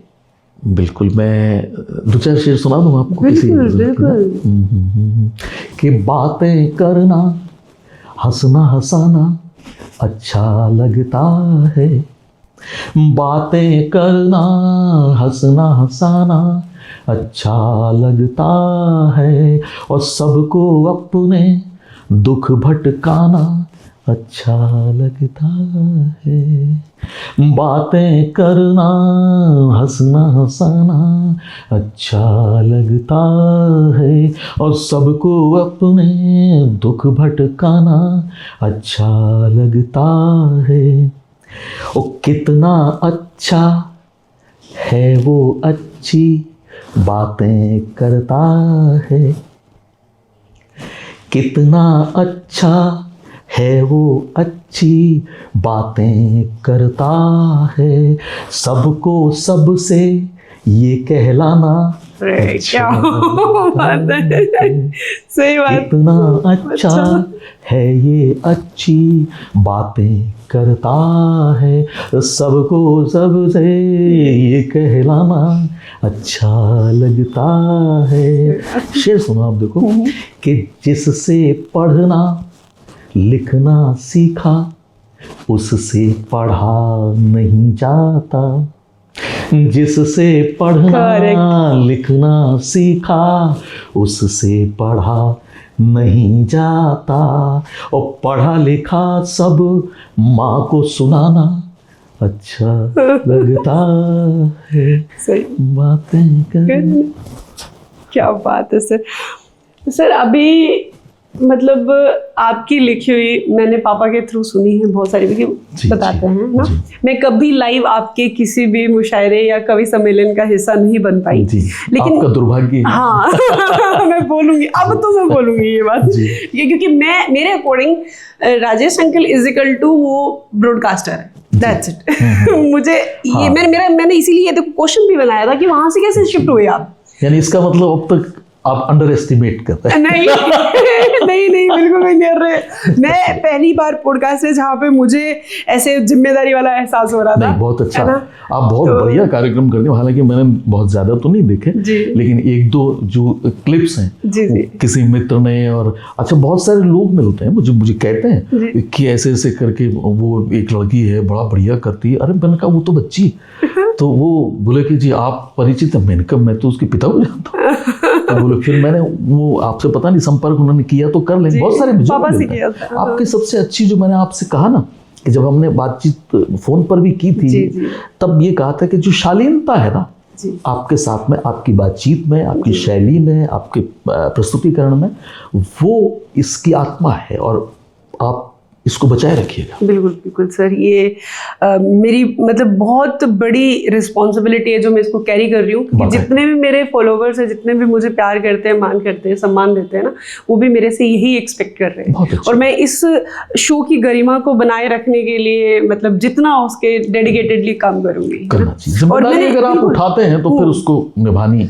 मैंने जैसे कि आपको पहले भी बताया था, मैं दोबारा से जैसे मेरे श्रोता हैं उनको भी बताना चाहूंगी कि मिनी मैजिक स्टोरी पॉडकास्ट करने का मेरा main object as a teacher था, ताकि इसका एक ही पर्पस था कि मैं इस शो के थ्रू उन बच्चों तक वो चीज़ें पहुंचा सकूं कि आपको इंस्पिरेशन करने के लिए बॉम्बे या कहीं और बाहर ढूंढने की जरूरत नहीं है। हमारे यहाँ के भी ऐसी सुपर पर्सनैलिटीज है और उनकी सुपर थॉट्स उन तक पहुंचाना। और देखिए सबसे मैंने आपसे अभी बात, हम अनौपचारिक रूप से जो बात कर रहे थे कि कौन व्यक्ति कहाँ पैदा होता है, कब पैदा होता है, किस दिन पैदा होता है, ये मायने नहीं रखता है। उस व्यक्ति ने काम क्या किया है मायने वो रखता है। लम्ही का नाम प्रेमचंद के बाद प्रेमचंद की वजह से रमई को जाना Exactly, चाहता है। तो हम उसके काम से जाने तो वो छोटी और बड़ी जगह पर नहीं होते हैं। कोई मायने नहीं रखता और फिर हम तो उस संस्कार के हैं जहाँ हम देखते हैं कि वो कमल कीचड़ होते हैं। सही बात। तो ये चीजें बिल्कुल। तो इसलिए फिर स्टार्ट हुआ ऐसा। लेकिन जब मैंने ऐसे पर्सनैलिटीज के साथ जुड़ना स्टार्ट किया, उनसे बात करना स्टार्ट किया, तो मैं सही बताऊं मुझे मजा आने लग गया। मतलब मेरे अंदर से या तो मैं पढ़ा के खुश होती हूँ, क्योंकि मेरे पापा ने मुझे, मैं रिसर्चर थी, सर्विक्स कैंसर पे मेरा नोएडा में काम था, तो मैं टीचिंग फील्ड में आई क्योंकि मेरे पापा ने ना एक बार ऐसे बोला था कि एक टीचर सिर्फ एक पर्टिकुलर स्टूडेंट की लाइफ नहीं बनाता है, उसकी आने वाली 7 पीढ़ियों को भी बनाता है। बहुत सही बात। तो ये बात मेरे दिमाग में इतनी स्ट्राइक की ना कि मैंने मेरा मतलब वो छोड़ के और मेरे को टीचर बनना है, और मैं उस काम को बहुत ही ईमानदारी के साथ डेडिकेटेड होकर काम कर रही हूँ। मेरा एक स्टूडेंट, चाहे वो सक्सेस कोई एग्जाम क्रैक कर पाया या नहीं कर पाया, मैं उससे सफलता को नहीं नापती। वो एक अच्छे रास्ते पे चल के एक अच्छा इंसान बन गया ना, तो मेरा टीचिंग स्किल बेस्ट है ना। तो वहां से जब मैं ये दिखाने को, तो मैं दुनिया को स्टार्ट हुई थी, ठीक है ना। लेकिन जब ऐसी पर्सनैलिटी से मेरा रूबरू होना हुआ, तो मुझे ऐसे लगा कि मैंने 1 घंटे में उनकी पूरी लाइफ की सारी तिजोरी छीन ली है। देखिए, लिटरेचर के साथ में ये बात होती है कि जब आप किसी, ऐसा कहा जाता है कि जब आप एक किताब पढ़ते हैं किसी लेखक की, या आप लेखक से मिलते हैं, बातें की, आप किसी लेखक को पढ़ते हैं या लेखक की किताब पढ़ते हैं, तो जीवन में सिर्फ किताबें नहीं है पढ़ने के लिए, हमें चेहरे भी पढ़ने आने चाहिए, है ना।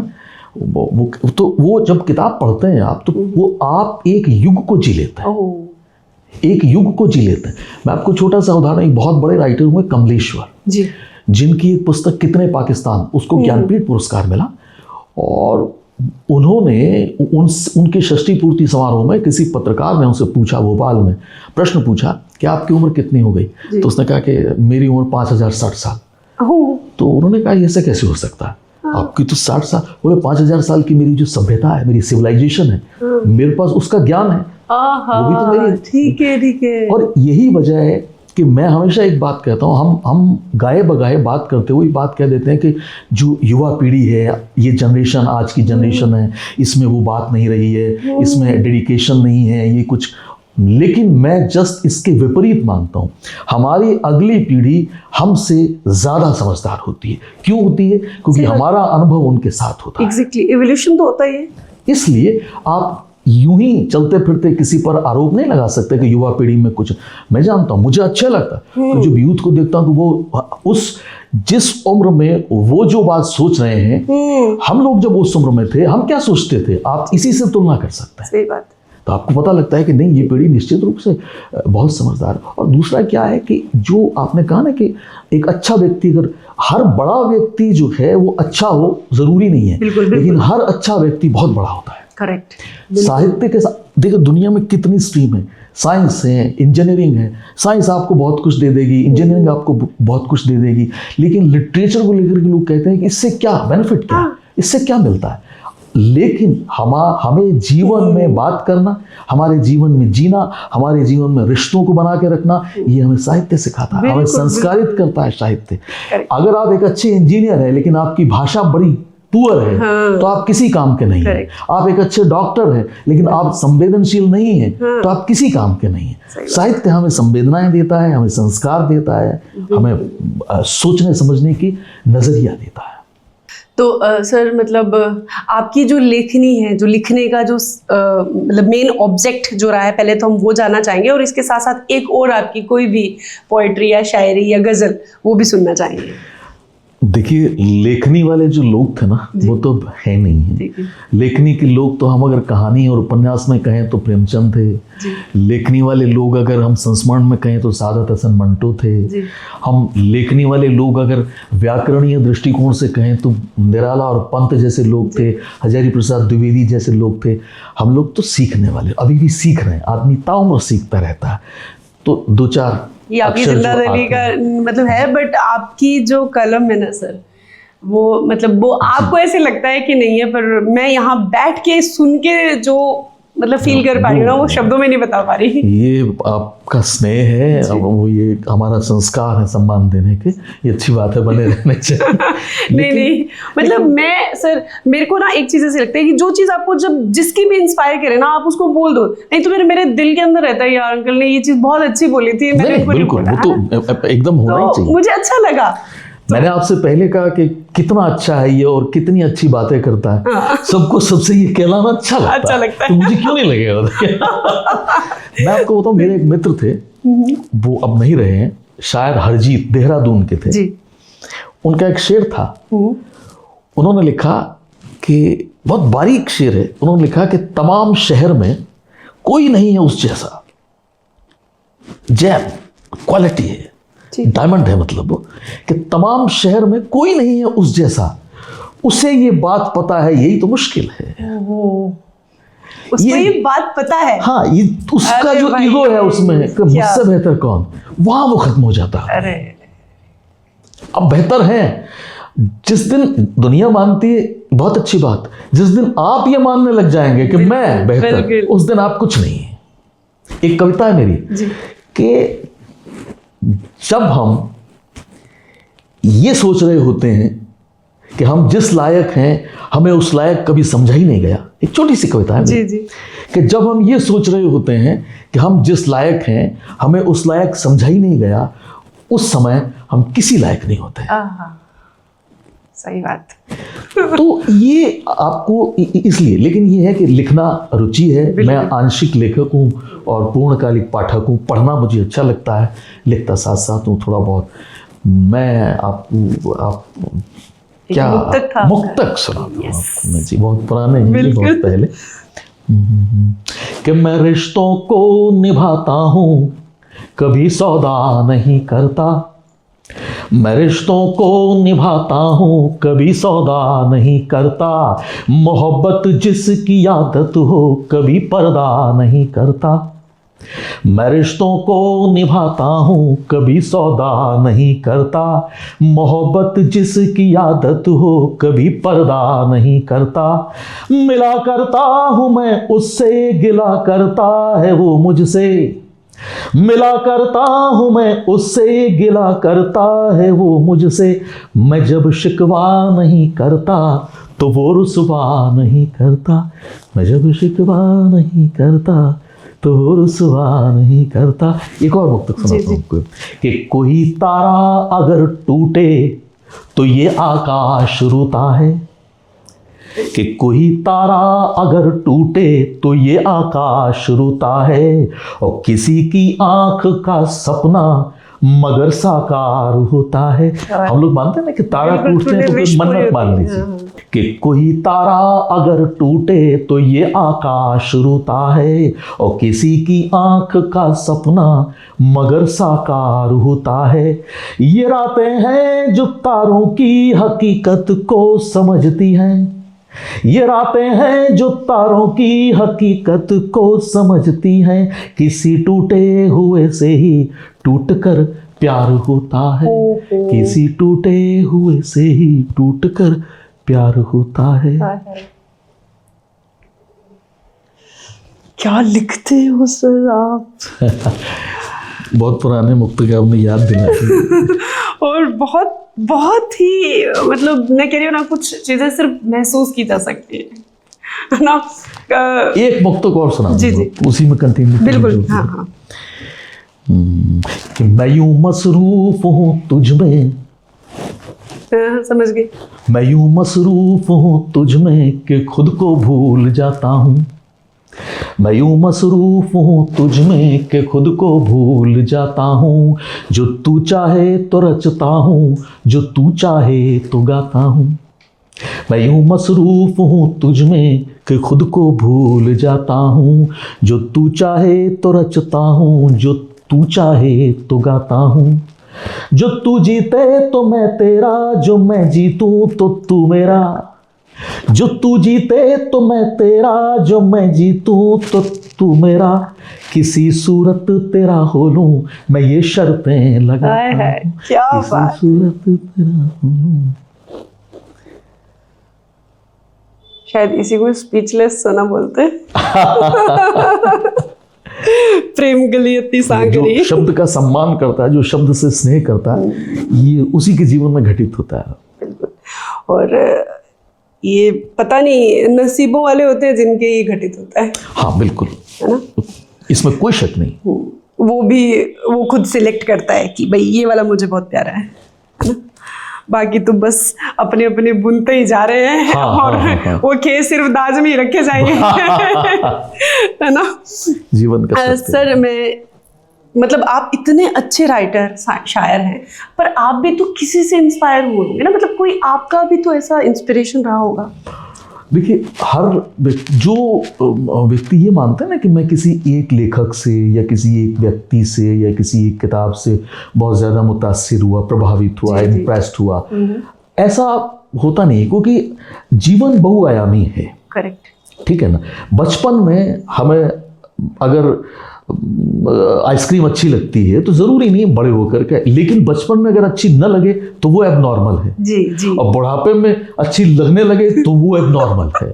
तो हर समय में हर चीज़ का अपना एक समय होता है। इसलिए इतनी सारे लोग हैं, इतनी सारी किताबें हैं कि आपको सब कुछ अच्छा लगता है, लेकिन फिर भी कुछ किताबें ऐसी होती हैं जो मुझे भी अच्छी लगती हैं। और मैं ये अक्सर अपने मित्रों के बीच में या जो जब भी ऐसे सवाल किए गए किसी कार्यक्रम में, किसी साक्षात्कार में, तो कुछ उन किताबों को पढ़ने की राय जरूर मैं देता हूं। कुछ ऐसे लेखक हैं जिनको हमें पढ़ना, जैसे मुंशी प्रेमचंद हैं, इन्हें हमें पढ़ना चाहिए। हमें जो व्यंग्यकार हैं, जो उनको हरिशंकर परसाई हैं, उन्हें हमें वो समग्र उपलब्ध हैं, वो समग्र हमें पढ़ने चाहिए। हमें सादत हसन मंटो को पढ़ना चाहिए। जीवन की सच्चाइयाँ भले कितनी कड़वी हों, वो हमारे सामने होनी चाहिए। हमें ये महसूस होना चाहिए, हमें पता होना, क्योंकि साहित्य क्या है? साहित्य वो है जो जिसमें हित छुपा है। किसका हित छुपा है? सबका हित छुपा है। इसलिए उस हित को पढ़ना बड़ा जरूरी है। अब साहित्य में वो सारी चीजें शामिल है। कौन सा लेखक अच्छा है? जो संवेदनाएं जिसके पास में है, जिसको पढ़ के हम, जैसे हम किसी कहानी को पढ़ें और कहानी को पढ़ के हमें लेखक याद आ जाए, उस शैली को हम पहचानने लग जाए, वो लेखक अच्छा है। वो अच्छा है, सही बात। जो यथार्थ की बात करता है वो लेखक अच्छा है। इसीलिए आप जब भी पढ़ेंगे आपको लगेगा कि जब हम किसी कबीर को मान लीजिए हमने समझना है, एक कबीर को समझने के लिए कबीर तो आपने पढ़ लिया, लेकिन कबीर को व्याख्यायित करना, कबीर को अच्छे तक समझना बड़ा मुश्किल काम है। तो आप हजारी प्रसाद द्विवेदी को पढ़िए। हजारी प्रसाद द्विवेदी ने कबीर को बड़े अलग तरीके से स्थापित किया, परिभाषित किया। अब उस पर चर्चा करने के लिए मैंने कहा कि बहुत सारे पॉडकास्ट लग सकते हैं, वो एक अलग बात है। तो अभी हजारी प्रसाद द्विवेदी को लेकर के विश्वनाथ तिवारी ने किताब लिखी है, व्योमकेश दरवेश। तो मैं आपको भी कहूंगा कि आप भी उसको पढ़ें। उन्होंने हजारी प्रसाद द्विवेदी को हमें समझाया है, और वो कबीर जी को समझा रहे हैं, और वो कबीर को समझा रहे हैं। इतनी अद्भुत पुस्तक है वो। आप उसको पढ़ेंगे तो आपको लगेगा कि कबीर को किस किस नजरिए से देखा जा सकता है। क्योंकि कबीर तो ऐसे हैं जिनके बारे में अभी तक ये तय नहीं कि हिंदू थे कि मुस्लिम थे। उनकी कोई तिथि ज्ञात नहीं है, उनका कोई काल अंदाजा है। आपको हर किताब में अलग मिलेंगे, साल, तिथियां सब अलग मिलेंगे, लेकिन उससे क्या फर्क पड़ता? मैंने पहले आपसे कहा, कबीर ने किया क्या? कबीर ने हर आडंबर पर चोट मारी। वो अगर हिंदू को कहता है कि मूंड मुंडाए हरे मिले तो सबको ही ले मुंडाए, बार बार के मूंडते भेड़ में बैठ जाए, तो वो मुस्लिम को कहता है कि ताचड़ी मुल्ला बांध दे, क्यों क्या बहरा हुआ खुदा है, काकर पाथर जोड़ के मस्जिद नहीं बन। तो उसके नजरिए से, उसकी सर्जरी से कोई नहीं बचता है। सही बात। तो जो इतना यूनिवर्सल है उसको पढ़ा जाना चाहिए। बिल्कुल। तो ऐसी किताबें हैं जो पढ़नी चाहिए। बहुत सारे ऐसे लेखक हैं जिनको मैंने आपको एक दो बताए और जिन्हें पढ़ा जाना चाहिए। आप पंजाबी में पढ़ना चाहते हैं तो भाई वीर सिंह को पढ़ें, शिव कुमार बटालवी को पढ़ें। आप राजस्थानी में पढ़ना चाहते हैं तो आप पढ़ें बिरकाली जी को, बादली उनकी पढ़ें, लू उनकी पढ़ें, डाफर चंद्र सिंह बिरकाली के मेरा ददयाल बिरकाली है। ये सौभाग्य है आपका। बिल्कुल। तो उन्होंने ऋतु काव्य कहे हैं। लू भी ऋतु काव्य है। अपने यहाँ जो मौसम है, लू, बादली की अहमियत हमसे ज्यादा कौन जानेगा? सही बात, करेक्ट। बादल नहीं बरसते तो हम ये सोचते पता नहीं क्या क्या कर लेते हैं हम लोग, बादल बरस जाए। उल्लू को हमसे ज्यादा कौन कौन जानेगा? समझ सकता है, सही बात। तो उस पर उन्होंने लिखा गाज न समझू बादली, मत ना पड़का मार, बूंदा लिख दे 5 लूं साजन ना समझा। सही बात। और नहीं नदी नाला हटे, नहीं सरवर सरसाए, एक आसरो बादली, मरु सुखी मत जाए। सही बात। हम उनको पढ़ें, हम कर्णिदान बारठ को पढ़ें जो फिफाना कर रहे हैं। हाँ। ऐसे लोगों को, जनकराज पारिक को पढ़ें जो श्री कर्णपुर के रहे हैं, मोहन आलोक को पढ़ें जो श्री गंगानगर के रहे हैं, हिंदी और राजस्थानी, जनकराज पारिक को हिंदी और राजस्थानी। तो ऐसे बहुत सारे लेखक हैं जिन्हें पढ़ा जाना चाहिए, जो अच्छे लेखक हैं जिनको जानना चाहिए। अपने क्षेत्र के लेखकों को तो पढ़ना ही चाहिए। बिल्कुल, हाँ। अंग्रेजी को पढ़ना चाहते हैं, शेक्सपियर हमारे सामने है, हमारे सामने फ्रांसिस बेकन है। ऐसे राइटर के तौर पर फ्रांसिस बेकन को अगर आपने पढ़ा है, उनके विषय क्या होते हैं? मदर, ट्रुथ, लाइफ, डेथ, ये उनका टॉपिक है। ऐसे विषयों पर लिखता है। आप लिखिए मृत्यु पर लिखना, जीवन पर लिखना, इतने सहजता से लिखता है कि आपको लगता है जिस उम्र में भी आप पढ़ेंगे आपको उस उम्र में लगेगा कि जीवन तो ये है जो बेकर ने कहा। तो ढेर है दुनिया में। अब विरह के पीड़ के कवि को पढ़ना चाहते हैं तो घनानंद को पढ़ लीजिए आप। अति सूद हो स्नेह को मार्ग है, जहाँ नेको सयानप बाक नहीं, तुम कौन तो पार्टी पड़े हो लला, मन देव को लेव छटाक नहीं। और घनानंद प्यारी सुजान सुनो, यहाँ एक तो दूसरो आंक नहीं। उसने कहा प्रेम, अगर घनानंद जो कहते हैं कि आप अगर कहते हैं कि तुम कौन दो पार्टी पड़े हो लला, मन लेव को देव छटाक नहीं। उन्होंने मन कहा लेकिन हमने मन भी उसको अपभ्रंश माने, छटाक भी नहीं देते, मन भर लेते हो। सही बात। और प्रेम एक ते दूसरों आंक नहीं, जहां हम दो हो गए वो प्रेम है ही नहीं। और प्रेम में सीधेपन की भी जरूरत नहीं है। करेक्ट। अगर आप होशियार हो गए तो फिर आप प्रेम नहीं, कुछ और चालाकी शाते ना फिर आप। करेक्ट। अति सूधो स्नेह को मार्ग है, जहां नेकु सयानप बाक नहीं, उसमें तो सयाना होने की भी जरूरत नहीं है। करेक्ट, सही बात। तो ऐसे लोगों को पढ़ना चाहिए। बहुत कैसे कैसे लिख लेते हैं ये एहसास। मतलब मैं मानती हूँ कि जिसको लिखना आता है ना वो दुनिया का सबसे लकीस्ट पर्सन। देखिए, मैंने जहां से हमने बात शुरू की थी कि आप अगर मेडिटेशन, ध्यान की बात करते हैं, लिखना, शब्द जो है ना वही ब्रह्म है। करेक्ट, शब्द ब्रह्म है। बिल्कुल बिल्कुल। इसलिए शब्द की कीमत होती है। वही हमें ध्यान भी, हम आप कोई बात कहते हैं तो वो ध्यान होता है। हम लोग कुछ पढ़ते हैं तो वो ध्यान होता है। आप डूब जाते हैं उस किताब के साथ, पढ़ते चले जाते हैं, उस अवस्था में पहुंच जाते हैं। किसी लेखक से बात करते हैं तो आप ऐसे उन अवस्थाओं में पहुंच जाते हैं। तो ये ध्यान है। तो लिखने वाला मेडिटेशन ही करता है, पढ़ने वाला भी मेडिटेशन ही करता है। डेडिकेशन के साथ जुड़ा हुआ मेडिकेशन, डेडिकेशन आपका मेडिटेशन कराता है। बहुत ही बढ़िया, डेडिकेशन के साथ जुड़ा हुआ मेडिकेशन। एग्जैक्टली। अगर आप डेडिकेट हैं, मेडिकेटेड, तो आप मेडिकेटेड हैं। बिल्कुल, मान के चलिए। करेक्ट। बिल्कुल सर। अभी जैसे कि हम लोग थोड़ी देर पहले भी बात ही कर रहे थे कि आज का जो यूथ है, आज का जो युवा है, बड़ा ही एनर्जेटिक है और हमसे ज्यादा इंटेलिजेंट है, शार्प है। लेकिन पता नहीं क्यों मुझे ऐसा लग रहा है, या हो सकता है मेरी ही ये विचारधारा हो, कि वो साहित्य से, इतने अच्छे अच्छे राइटर जो है, इतनी प्यारी चीजें लिखी है, उनसे दूर है। बिल्कुल, मैंने आपसे कहा ना कि ये समय बड़ा विचित्र है। यहाँ प्रोफेशनलिज्म जो है ना वो हावी है। और हावी होने के पीछे के जो बहुत सारे कारण होते हैं, होना भी चाहिए, प्रोफेशनलिज्म होना भी चाहिए। अगर डॉक्टर में प्रोफेशनलिज्म नहीं होगा तो सही ढंग से ट्रीटमेंट नहीं कर पाएगा। एक इंजीनियर में अगर प्रोफेशनलिज्म नहीं होगा तो उसका वो डेडिकेशन उसमें नहीं। लेकिन फिर भी जीवन में इसके अलावा भी तो बहुत कुछ चाहिए ना। आपको एक अच्छा इंसान भी तो बनना है, जो आपका ध्येय है कि मैं अच्छा इंसान बना पाऊं अपने एजुकेशन से। बिल्कुल। तो हर व्यक्ति के साथ तो आपको अच्छा, अगर संस्कारित अगर होना है, आप संस्कार आप क्या देते हैं जो आपके पास होगा।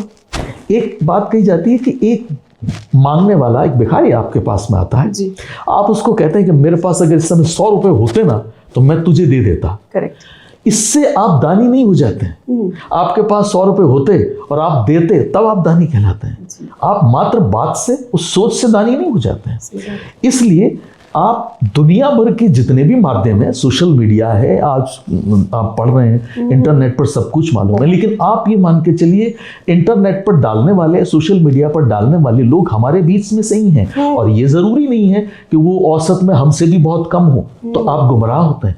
पुस्तकें चूंकि ऑथेंटिक होती हैं, उनकी प्रामाणिकता है। आज रामचरितमानस को आज भी पढ़ा जाता है, हनुमान चालीसा को आज भी पढ़ा जाता है, विनय पत्रिका को आज भी पढ़ा जाता है। बिल्कुल बिल्कुल। तो ये सारी भगवत गीता को आज भी पढ़ा जाता है। तो ये सारी चीजें क्यों पढ़ी जाती है? क्योंकि उसमें ऑथेंटिसिटी है, उसमें प्रामाणिकता है। तो प्रामाणिक होने के लिए आपको, चूंकि शब्द ब्रह्म है, तो शब्द ब्रह्म है, तो आप इस डिजिटल से थोड़ा हटें और आप किताबों की तरफ, जो किताबों की अपनी खुशबू होती है। मेरी कविता मैं आपको बताऊं कि किताबें वक्त की उंगली पकड़कर सीढ़ियां चढ़ना सिखाती हैं। किताबें आप जिस समय को पढ़ेंगे, आप अगर भागवत को पढ़ेंगे तो आप 5000 साल पहले की सारी अवस्थाओं को जान जाएंगे कि उस समय में ये अवस्था थी। बिल्कुल, ठीक है ना? हम मतलब आप पूरे द्वापर को जान जाएंगे। आप रामचरितमानस को पढ़ेंगे, आप त्रेता युग को जान जाएंगे। आप विष्णु को पढ़ेंगे तो आप सतयुग को जान जाएंगे। आप एक युग को रिप्रेजेंट करती है किताब। जी बिल्कुल बिल्कुल। तो इसलिए मैंने कहा कि किताबें वक्त की उंगली पकड़कर सीढ़ियां चढ़ना सिखाती हैं।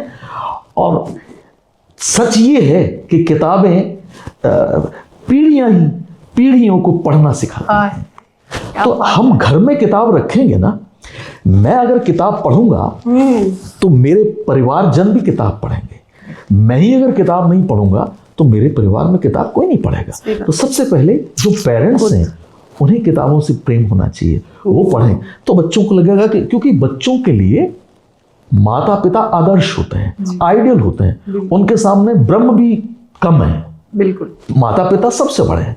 तो जो पिता करता है, वो पिता सारा दिन झूठ बोलता रहता है और बच्चे को ये सारा दिन ज्ञान देता रहे कि आप सच बोलो। बच्चा कभी सच नहीं बोले, क्योंकि बच्चे जो देखते हैं वो करते हैं, जो कहते हैं वो नहीं करते हैं। तो इसलिए हम किताबें पढ़ें। किताब लाइब्रेरी हमारे घर में होनी चाहिए। लाइब्रेरी में हमें जाना आना चाहिए। किताबों से हमें प्रेम होना चाहिए। आप यकीन करें, किताब ही एक ऐसी पूंजी है जो कभी नुकसान नहीं देती। सही बात। बस एक चीज का ख्याल रखना है कि आदमी को सेलेक्टिव होना चाहिए, हमें चयन करना चाहिए क्या पढ़ें। सही बात। ये जो आपने अभी बताया कि पेरेंट्स ही इंस्पायर करेंगे बच्चों को, ठीक है ना? तो लेकिन पेरेंट्स तो बच्चों को इंस्पायर करने की जगह, कंपटीशन का ज़माना है। मैं एज ए टीचर होने के नाते चीज़ देखती हूँ, मेरे बच्चा याद नहीं करता, पढ़ता नहीं है, ये नहीं करता, खाता नहीं है, पीता नहीं है, कंसंट्रेट नहीं करता, नंबर इसके आते नहीं है। मतलब वो इंस्पायर करने की जगह पता नहीं क्यों मुझे तो यूँ लगता है इस कंपटीशन भरी दुनिया के अंदर है ना, वो उनको पकड़ के नीचे की तरफ पुल कर रहे हैं। बहुत अच्छी बात आपने कही। मैं आपको एक बात बताऊं वर्तमान की, आप भी इससे एग्री करेंगे और आप क्या, जो आप सुनने वाले हैं, देखने वाले हैं, व्यूअर्स हैं जो भी हैं, वो भी इस बात से एग्री करेंगे कि एक समय था कि जब परसेंटेज जो थी ना, उनको देखा जाता था 99.5%, 95, अबव 90। आज का समय ऐसा है, अगर आपको सफल होना है तो आपको मल्टी डायमेंशनल होना पड़ेगा, आपको बहुआयामी होना पड़ेगा। हर फील्ड में आपका दखल होना चाहिए। थोड़ा आप उसमें सिद्धस्त हो जरूरी नहीं है, लेकिन उसकी जानकारी आपको साइंस की भी थोड़ी जानकारी होनी चाहिए, आपको इंजीनियरिंग भी थोड़ी आनी चाहिए, आपको लिटरेचर भी थोड़ा आना चाहिए, आपकी ज्योग्राफी भी अच्छी होनी चाहिए, आपको मैथमेटिक्स थोड़ा मूल, जो जिसको हम कहते हैं कि आधारभूत जानकारी होनी चाहिए। क्यों? क्योंकि आप किसी परीक्षा को उत्तीर्ण करते हैं, आपने उत्तीर्ण कर लिया, अंततः आपको साक्षात्कार का सामना करना पड़ता है। साक्षात्कार में आप इंटरव्यू क्रैक कर पाते हैं कि नहीं कर पाते हैं, ये आपकी एक्सप्लेनेशन पर डिपेंड करता है। आप कहे क्या, क्योंकि क्या कहा जा रहा है ये इंपॉर्टेंट नहीं होता है, कैसे कहा जा रहा है ये इंपॉर्टेंट होता है। आप इंटरव्यू जब देंगे तो आप एक ही बात को 10 विद्यार्थी, 10 जो कैंडिडेट हैं वो बात तो एक ही कहेंगे, लेकिन हर एक का लहजा बताएगा। करेक्ट। बात सलीके से की जाए तो हर बात सुनी जाती है। सही बात। तो इसलिए जरूरी है कि इन बातों का ख्याल रखें और इस ईश्वर के लिए इस परसेंटेज की दौड़ से बाहर निकलें। ये स्ट्रेस दुनिया भर के, आप देखिए रोज की घटना है। बिल्कुल। ये स्ट्रेस सिर्फ एक्सपेक्टेशन की वजह से है, महत्वाकांक्षाएं हैं। मैं अगर डॉक्टर नहीं बन पाया, इंजीनियर नहीं बन पाया, तो मैं मार के इंजीनियर बना दूंगा बच्चे को। मैं आपको एक छोटा सा उदाहरण बताऊं। मेरे ही परिचित में एक मित्र है, उनका बेटा था, उसका सीडीएस में सिलेक्शन हुआ। कितना टफ कंपटीशन, आप तो जानते हैं। तो सीडीएस के इंटरव्यू में उससे पूछा गया, उसने सारी चीजें क्लियर की, इंटरव्यू में पहुंचा, वो इंटेलिजेंट था। उससे पूछा गया कि आप सीडीएस में मतलब क्यों आना चाहते हैं, कब से आपकी रुचि है? तो उसने कहा कि सर मैं सीडीएस में आना ही नहीं चाहता। अरे तो उसने कहा फिर कि तो मेरे माँ बाप ने मुझे कहा इसलिए मैं सीडीएस में आ रहा हूँ। सीडीएस ने उसको सेलेक्ट किया। उसने कहा इतना ज्यादा क्लियर हार्टेड आदमी डिफेंस में चाहिए। उसने स्वीकार किया, लेकिन इंटेलिजेंट है तभी वो सीडीएस के इंटरव्यू तक पहुंचा है, ऐसे तो पहुंच ही नहीं सकता। उसको इस बात पर रखा गया कि जिसने इस, नहीं तो हम चाहते तो 100 इंटरव्यू है, 100 बहाने बना करके सेलेक्ट हो जाते, चयन हो जाता, लेकिन उनको लगा कि नहीं, इसने बहानों से दूर सच का साथ, तो डिफेंस में चाहिए ऐसे लोग। तो हमारी ओरिजिनलिटी हमारे साथ रहनी चाहिए, हमारी मौलिकता हमारे साथ रहनी चाहिए। हम किसी को कॉपी करके कितने दिन चलाएंगे? सही बात। इसलिए इस प्रतिस्पर्धा से बाहर आ जाए। वही जो आपने जो बात की, बहुत अच्छी बात की कि अच्छा आदमी बनाना हमारा मकसद है। तो अच्छा आदमी अगर आप बनना चाहते हैं तो इस प्रतिस्पर्धा से बाहर आना ही पड़ेगा। हर व्यक्ति दुनिया में डॉक्टर बनने नहीं आया है, हर व्यक्ति दुनिया में इंजीनियर बनने नहीं आया, कोई कवि बनने भी आया है, कोई बात करने भी आया है, पॉडकास्ट करने के लिए भी आया है। हर चीज दुनिया में इतनी विविध, इतनी रंगीन दुनिया है। हम छोटी छोटी बातों को लेकर के स्ट्रेस ले लेते हैं। हमारा बेटा डॉक्टर नहीं बना, बड़ी दुख की। अरे आप अच्छा इंसान बना दीजिए ना, बात ही खत्म कर दीजिए, वो तय कर लेगा। ईश्वर पहाड़ पर भी चींटी होती है ना, उसके लिए भी दाना रख देता है। तो आजीविका 2 रोटी चलाना कुछ मुश्किल काम नहीं, हर आदमी कमाता है, बिल्कुल कर लेता है। अच्छे इंसान सारे नहीं होते। तो अच्छा आदमी बनाना मकसद हो जाना चाहिए। दुनिया भर के स्ट्रेस खत्म हो जाएंगे, दुनिया भर के तनाव, और बड़ी खूबसूरत लगने लगेगी दुनिया आपको। पर ये चीज पेरेंट्स को ना, मतलब स्टार्टिंग से समझ में आनी चाहिए। उनको लगता है कि मैं मेरे बच्चे को वो ला के दूं जो मुझे नहीं मिला बचपन में, है ना? सारी चीजें ठीक है, लेकिन ये अच्छा है, लेकिन मेरा कहना है कि वो अपने बच्चों को वो डिलीवर करें जो उन्होंने अर्न किया अपने एक्सपीरियंस से, वो संस्कार उनको डिलीवर करें। अब देखिए, आप खिलौना लेना चाहते हैं, आपकी जेब में पैसे नहीं होते, आप खिलौनों की दुकान से चल निकल जाते हैं कि यार मैं खरीद नहीं पाया। लेकिन जब आप बड़े हो जाते हैं, संपन्न समृद्ध हो जाते हैं, तब आप उस दुकान के आगे, तब आपकी उम्र निकल चुकी होती खिलौनों की। ये ध्यान रखें कि जब उम्र निकल चुकी है खिलौनों की, तो उसका अफसोस मनाना छोड़ दीजिए। आपको जो नहीं मिल पाया कोई बात नहीं, आज जो जरूरी है वो दीजिए। एग्जैक्टली। ये तो ठीक वैसी बात हो गई कि मैं डॉक्टर नहीं बन पाया तो मैं इसको डॉक्टर बनाऊं, और मेरे को फला चीज नहीं मिली तो मैं इसको दे दूं। ये कोई बात नहीं। हर आदमी यूनिक है दुनिया में, बिल्कुल। हर आदमी बेनजीर है, अद्वितीय है। हर आदमी एक तरह के आदमी तब निकलेंगे जब कोई फोटो स्टेट से निकलेंगे। हर व्यक्ति संवेदनशील है, और हर व्यक्ति की अपनी पहचान है। तो आप उसकी ओरिजिनलिटी बचा करके रखें, उसको पल्लवित विकसित करें। जी बिल्कुल सर। अभी जैसे कि मैं इसी सीक्वेंस में बिल्कुल लास्ट पड़ा पे हूँ कि अभी जैसे अपनों साक्षात्कार की बात की, जी। तो मैं उसी में ही आपसे जानना चाहूँगी कि आपके क्या विचार हैं कि जब भी कोई स्टूडेंट एग्ज़ाम में बैठता है या इंटरव्यू के लिए बैठता है तो उसके अंदर बहुत सारा डर होता है असफलता का, बिल्कुल, है ना? तो उसको, या इंटरव्यू के टाइम पे जो फेलियरनेस का डर है, उसको कैसे कम करना, कैसे मेंटल बैलेंस करना चाहिए, कैसे उसके अंदर क्या क्या गुण उसमें ऐसे होने चाहिए कि वो इस चीज़ को, इस परीक्षा को पार कर ले? देखिए, सबसे पहली बात ये है, भय अगर हमें है ना कहीं, तो हमारे आत्मविश्वास की वजह से, जिसको हम सेल्फ कॉन्फिडेंस कहते हैं। और सेल्फ कॉन्फिडेंस को गेन करने के लिए, बढ़ाने के लिए, बनाए रखने के लिए कोई दवा नहीं बनी। बिल्कुल। उसके लिए सिर्फ और सिर्फ नॉलेज, आपको ज्ञानार्जन बड़ा जरूरी है। तो आप जिस सब्जेक्ट के साथ में जुड़े हुए हैं, जहाँ भी साक्षात्कार के लिए जा रहे हैं, उसकी जानकारी आपको होनी चाहिए। ये बात मैं आपको ये नहीं कह रहा हूँ कि आपको जानकारी नहीं है आप करिए, ये तो सभी कहेंगे।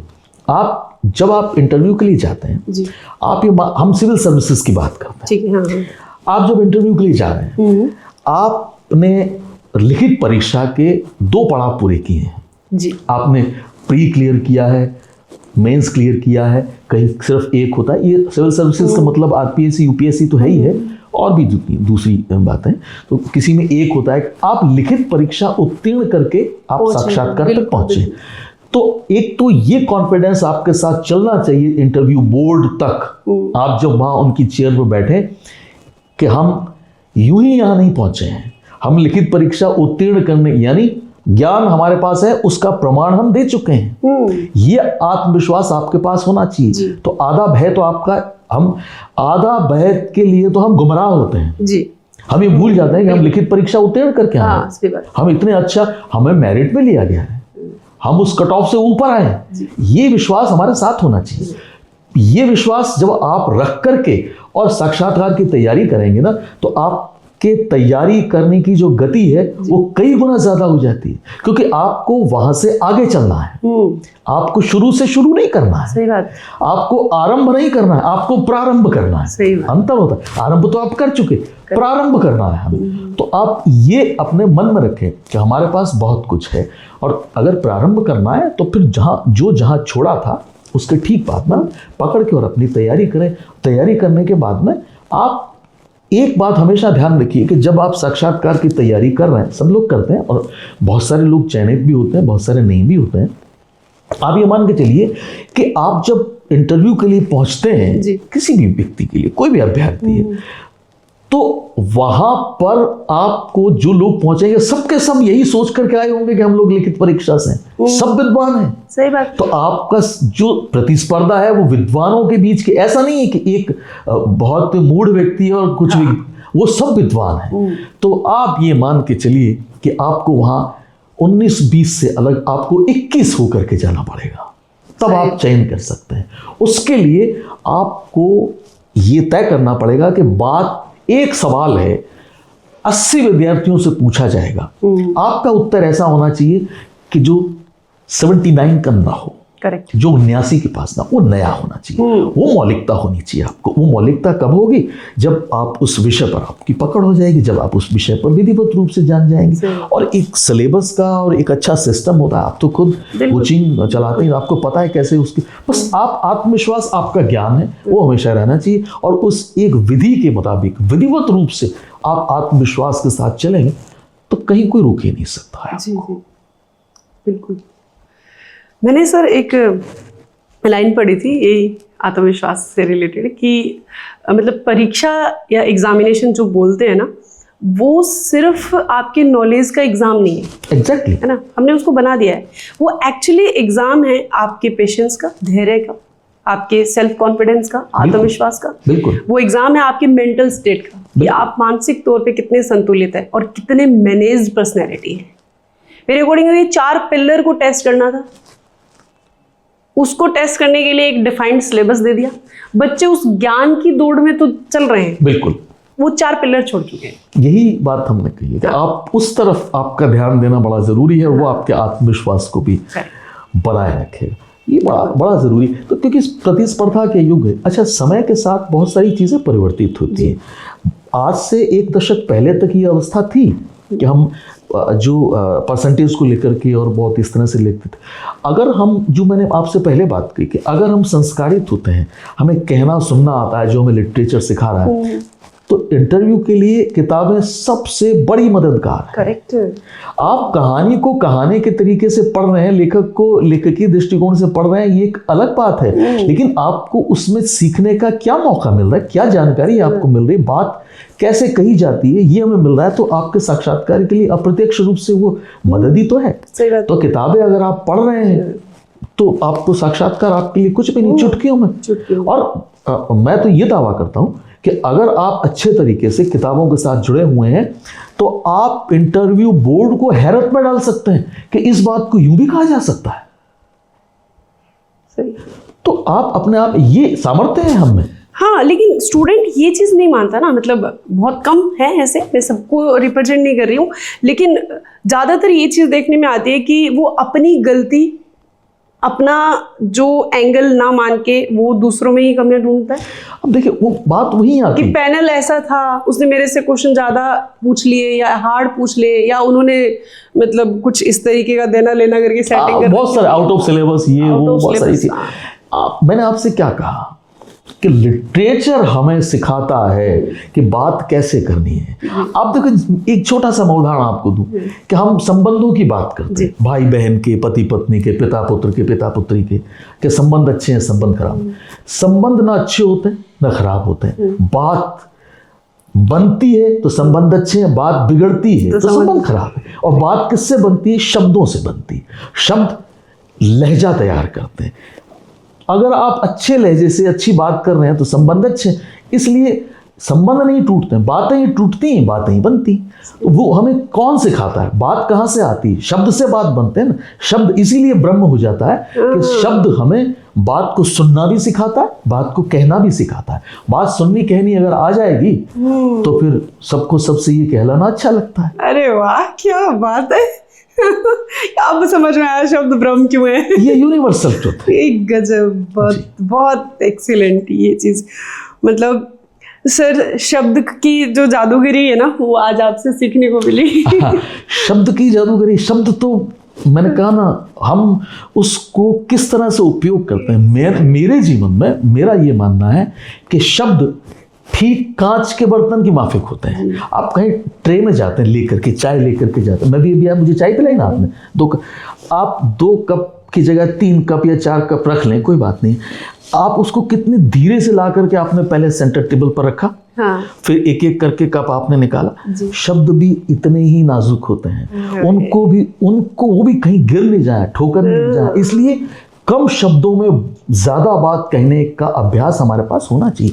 शब्दों को मितव्ययता से बरतने का अभ्यास हमें होना चाहिए। शब्द इतने कीमती हैं, इसलिए कभी भी किसी के खिलाफ कुछ ऐसी कोई बात, कोई शब्द ऐसा निकले नहीं कि वो जाया हो जाए, वो बेकार चले जाए। शब्द बहुत कीमती है, तो फिर बेकार लहजे में क्यों खर्च किए जाए? फिर प्रेम के लिए खर्च किए जाए ना, अच्छे के लिए खर्च किए जाए ना, जुड़ने के लिए किए जाए ना, टूटने के लिए क्यों किए जाते हैं?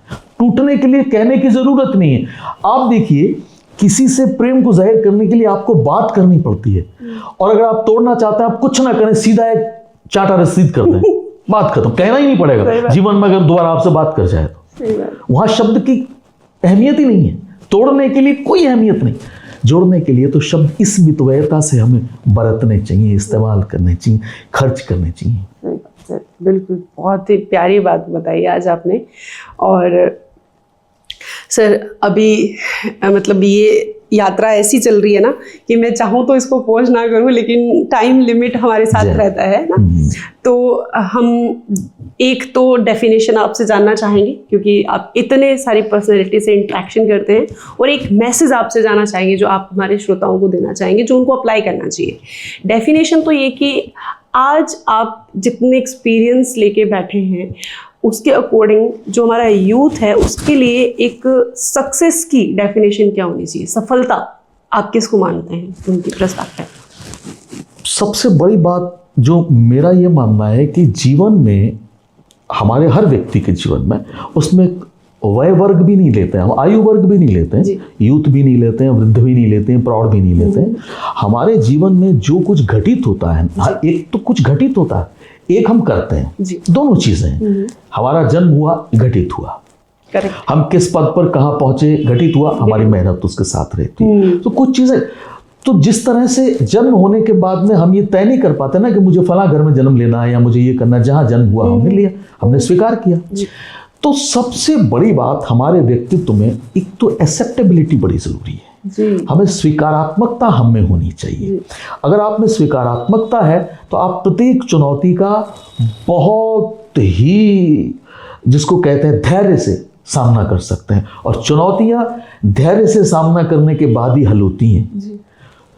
आप अगर उस पर रिएक्टिव हो जाते हैं, प्रतिक्रियावादी हो जाते हैं, तब कभी बात नहीं सुलझती है। सही बात। तो इसलिए हमें स्वीकारात्मकता हम में होनी चाहिए, एक्सेप्टेबिलिटी हम में होनी चाहिए। जीवन में कुछ कठिन क्षण हमारे साथ आए, चाहे हमारे कॉम्पिटिटिव एग्जाम्स में हम लोग सफल नहीं हुए या कुछ और हादसा हमारे जीवन में हो गया, आप उसे स्वीकार करें, क्योंकि जो हो सकता था वो हो गया, जो शेष बचा है उसको बचा रखा जाए। करेक्ट। उसके लिए हमें उसे स्वीकार करना पड़ेगा और आगे चलना पड़ेगा।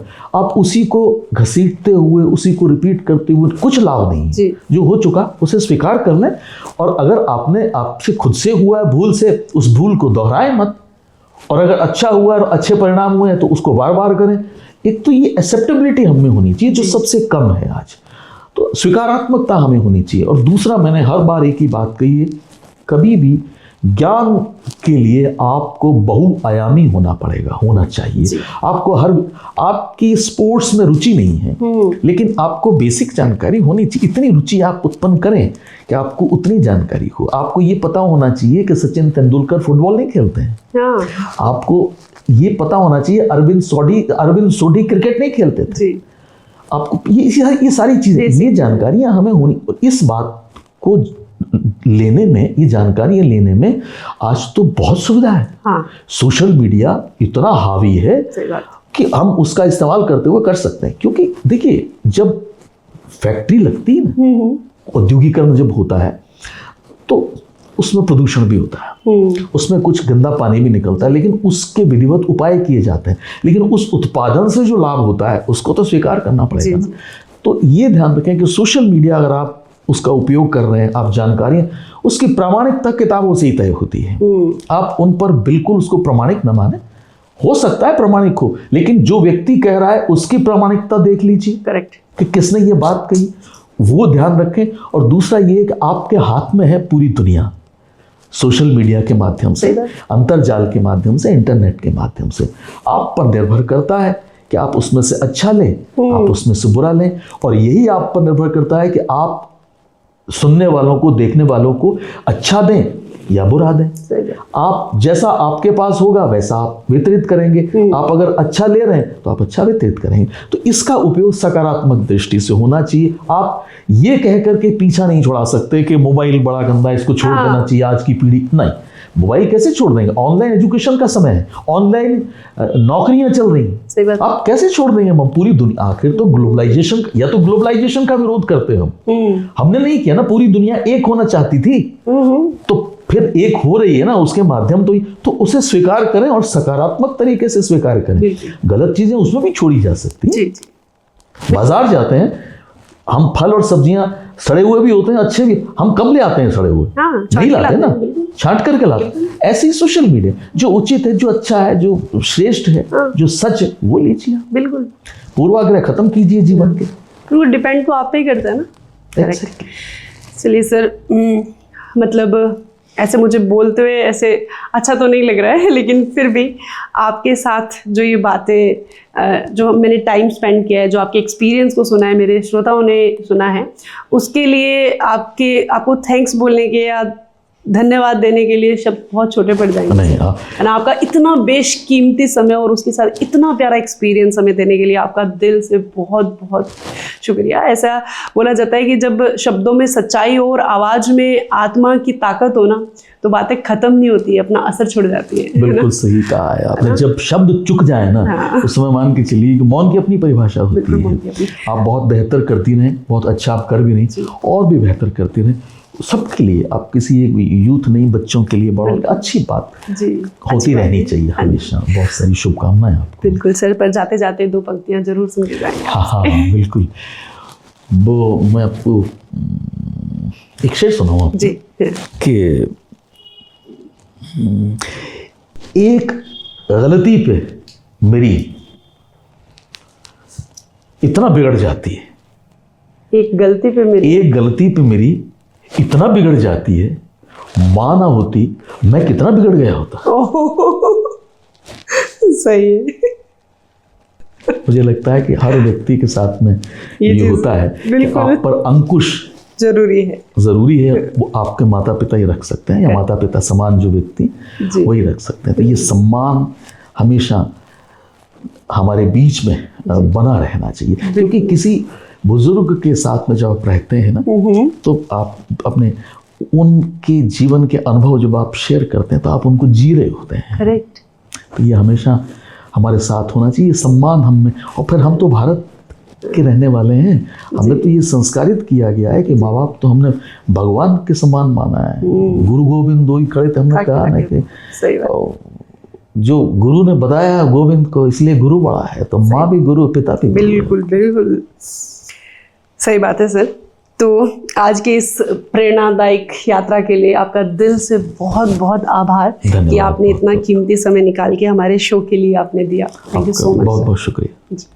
तो ये हमारा आज की जो प्रेरणादायक यात्रा थी राजेश जी के साथ। इनसे मिलकर, इनकी बातें सुन के, इनका एक्सपीरियंस सुन के, मतलब मुझे ओवरऑल ये चीज़ समझ में आई है कि जो डर है उसको नहीं सुनना। हमारे अंदर की अगर आवाज़ बहुत स्ट्रॉन्ग आ रही है तो फिर उस आवाज़ को, उस डर से निकलने के बाद जो हमारे आत्मविश्वास की आवाज़ है उसको फिर दुनिया सुनने पे मजबूर हो जाती है। तो यही वो बहुत प्यारी आवाज़, एक शाही अंदाज से आज हमें रूबरू होने का मौका मिला।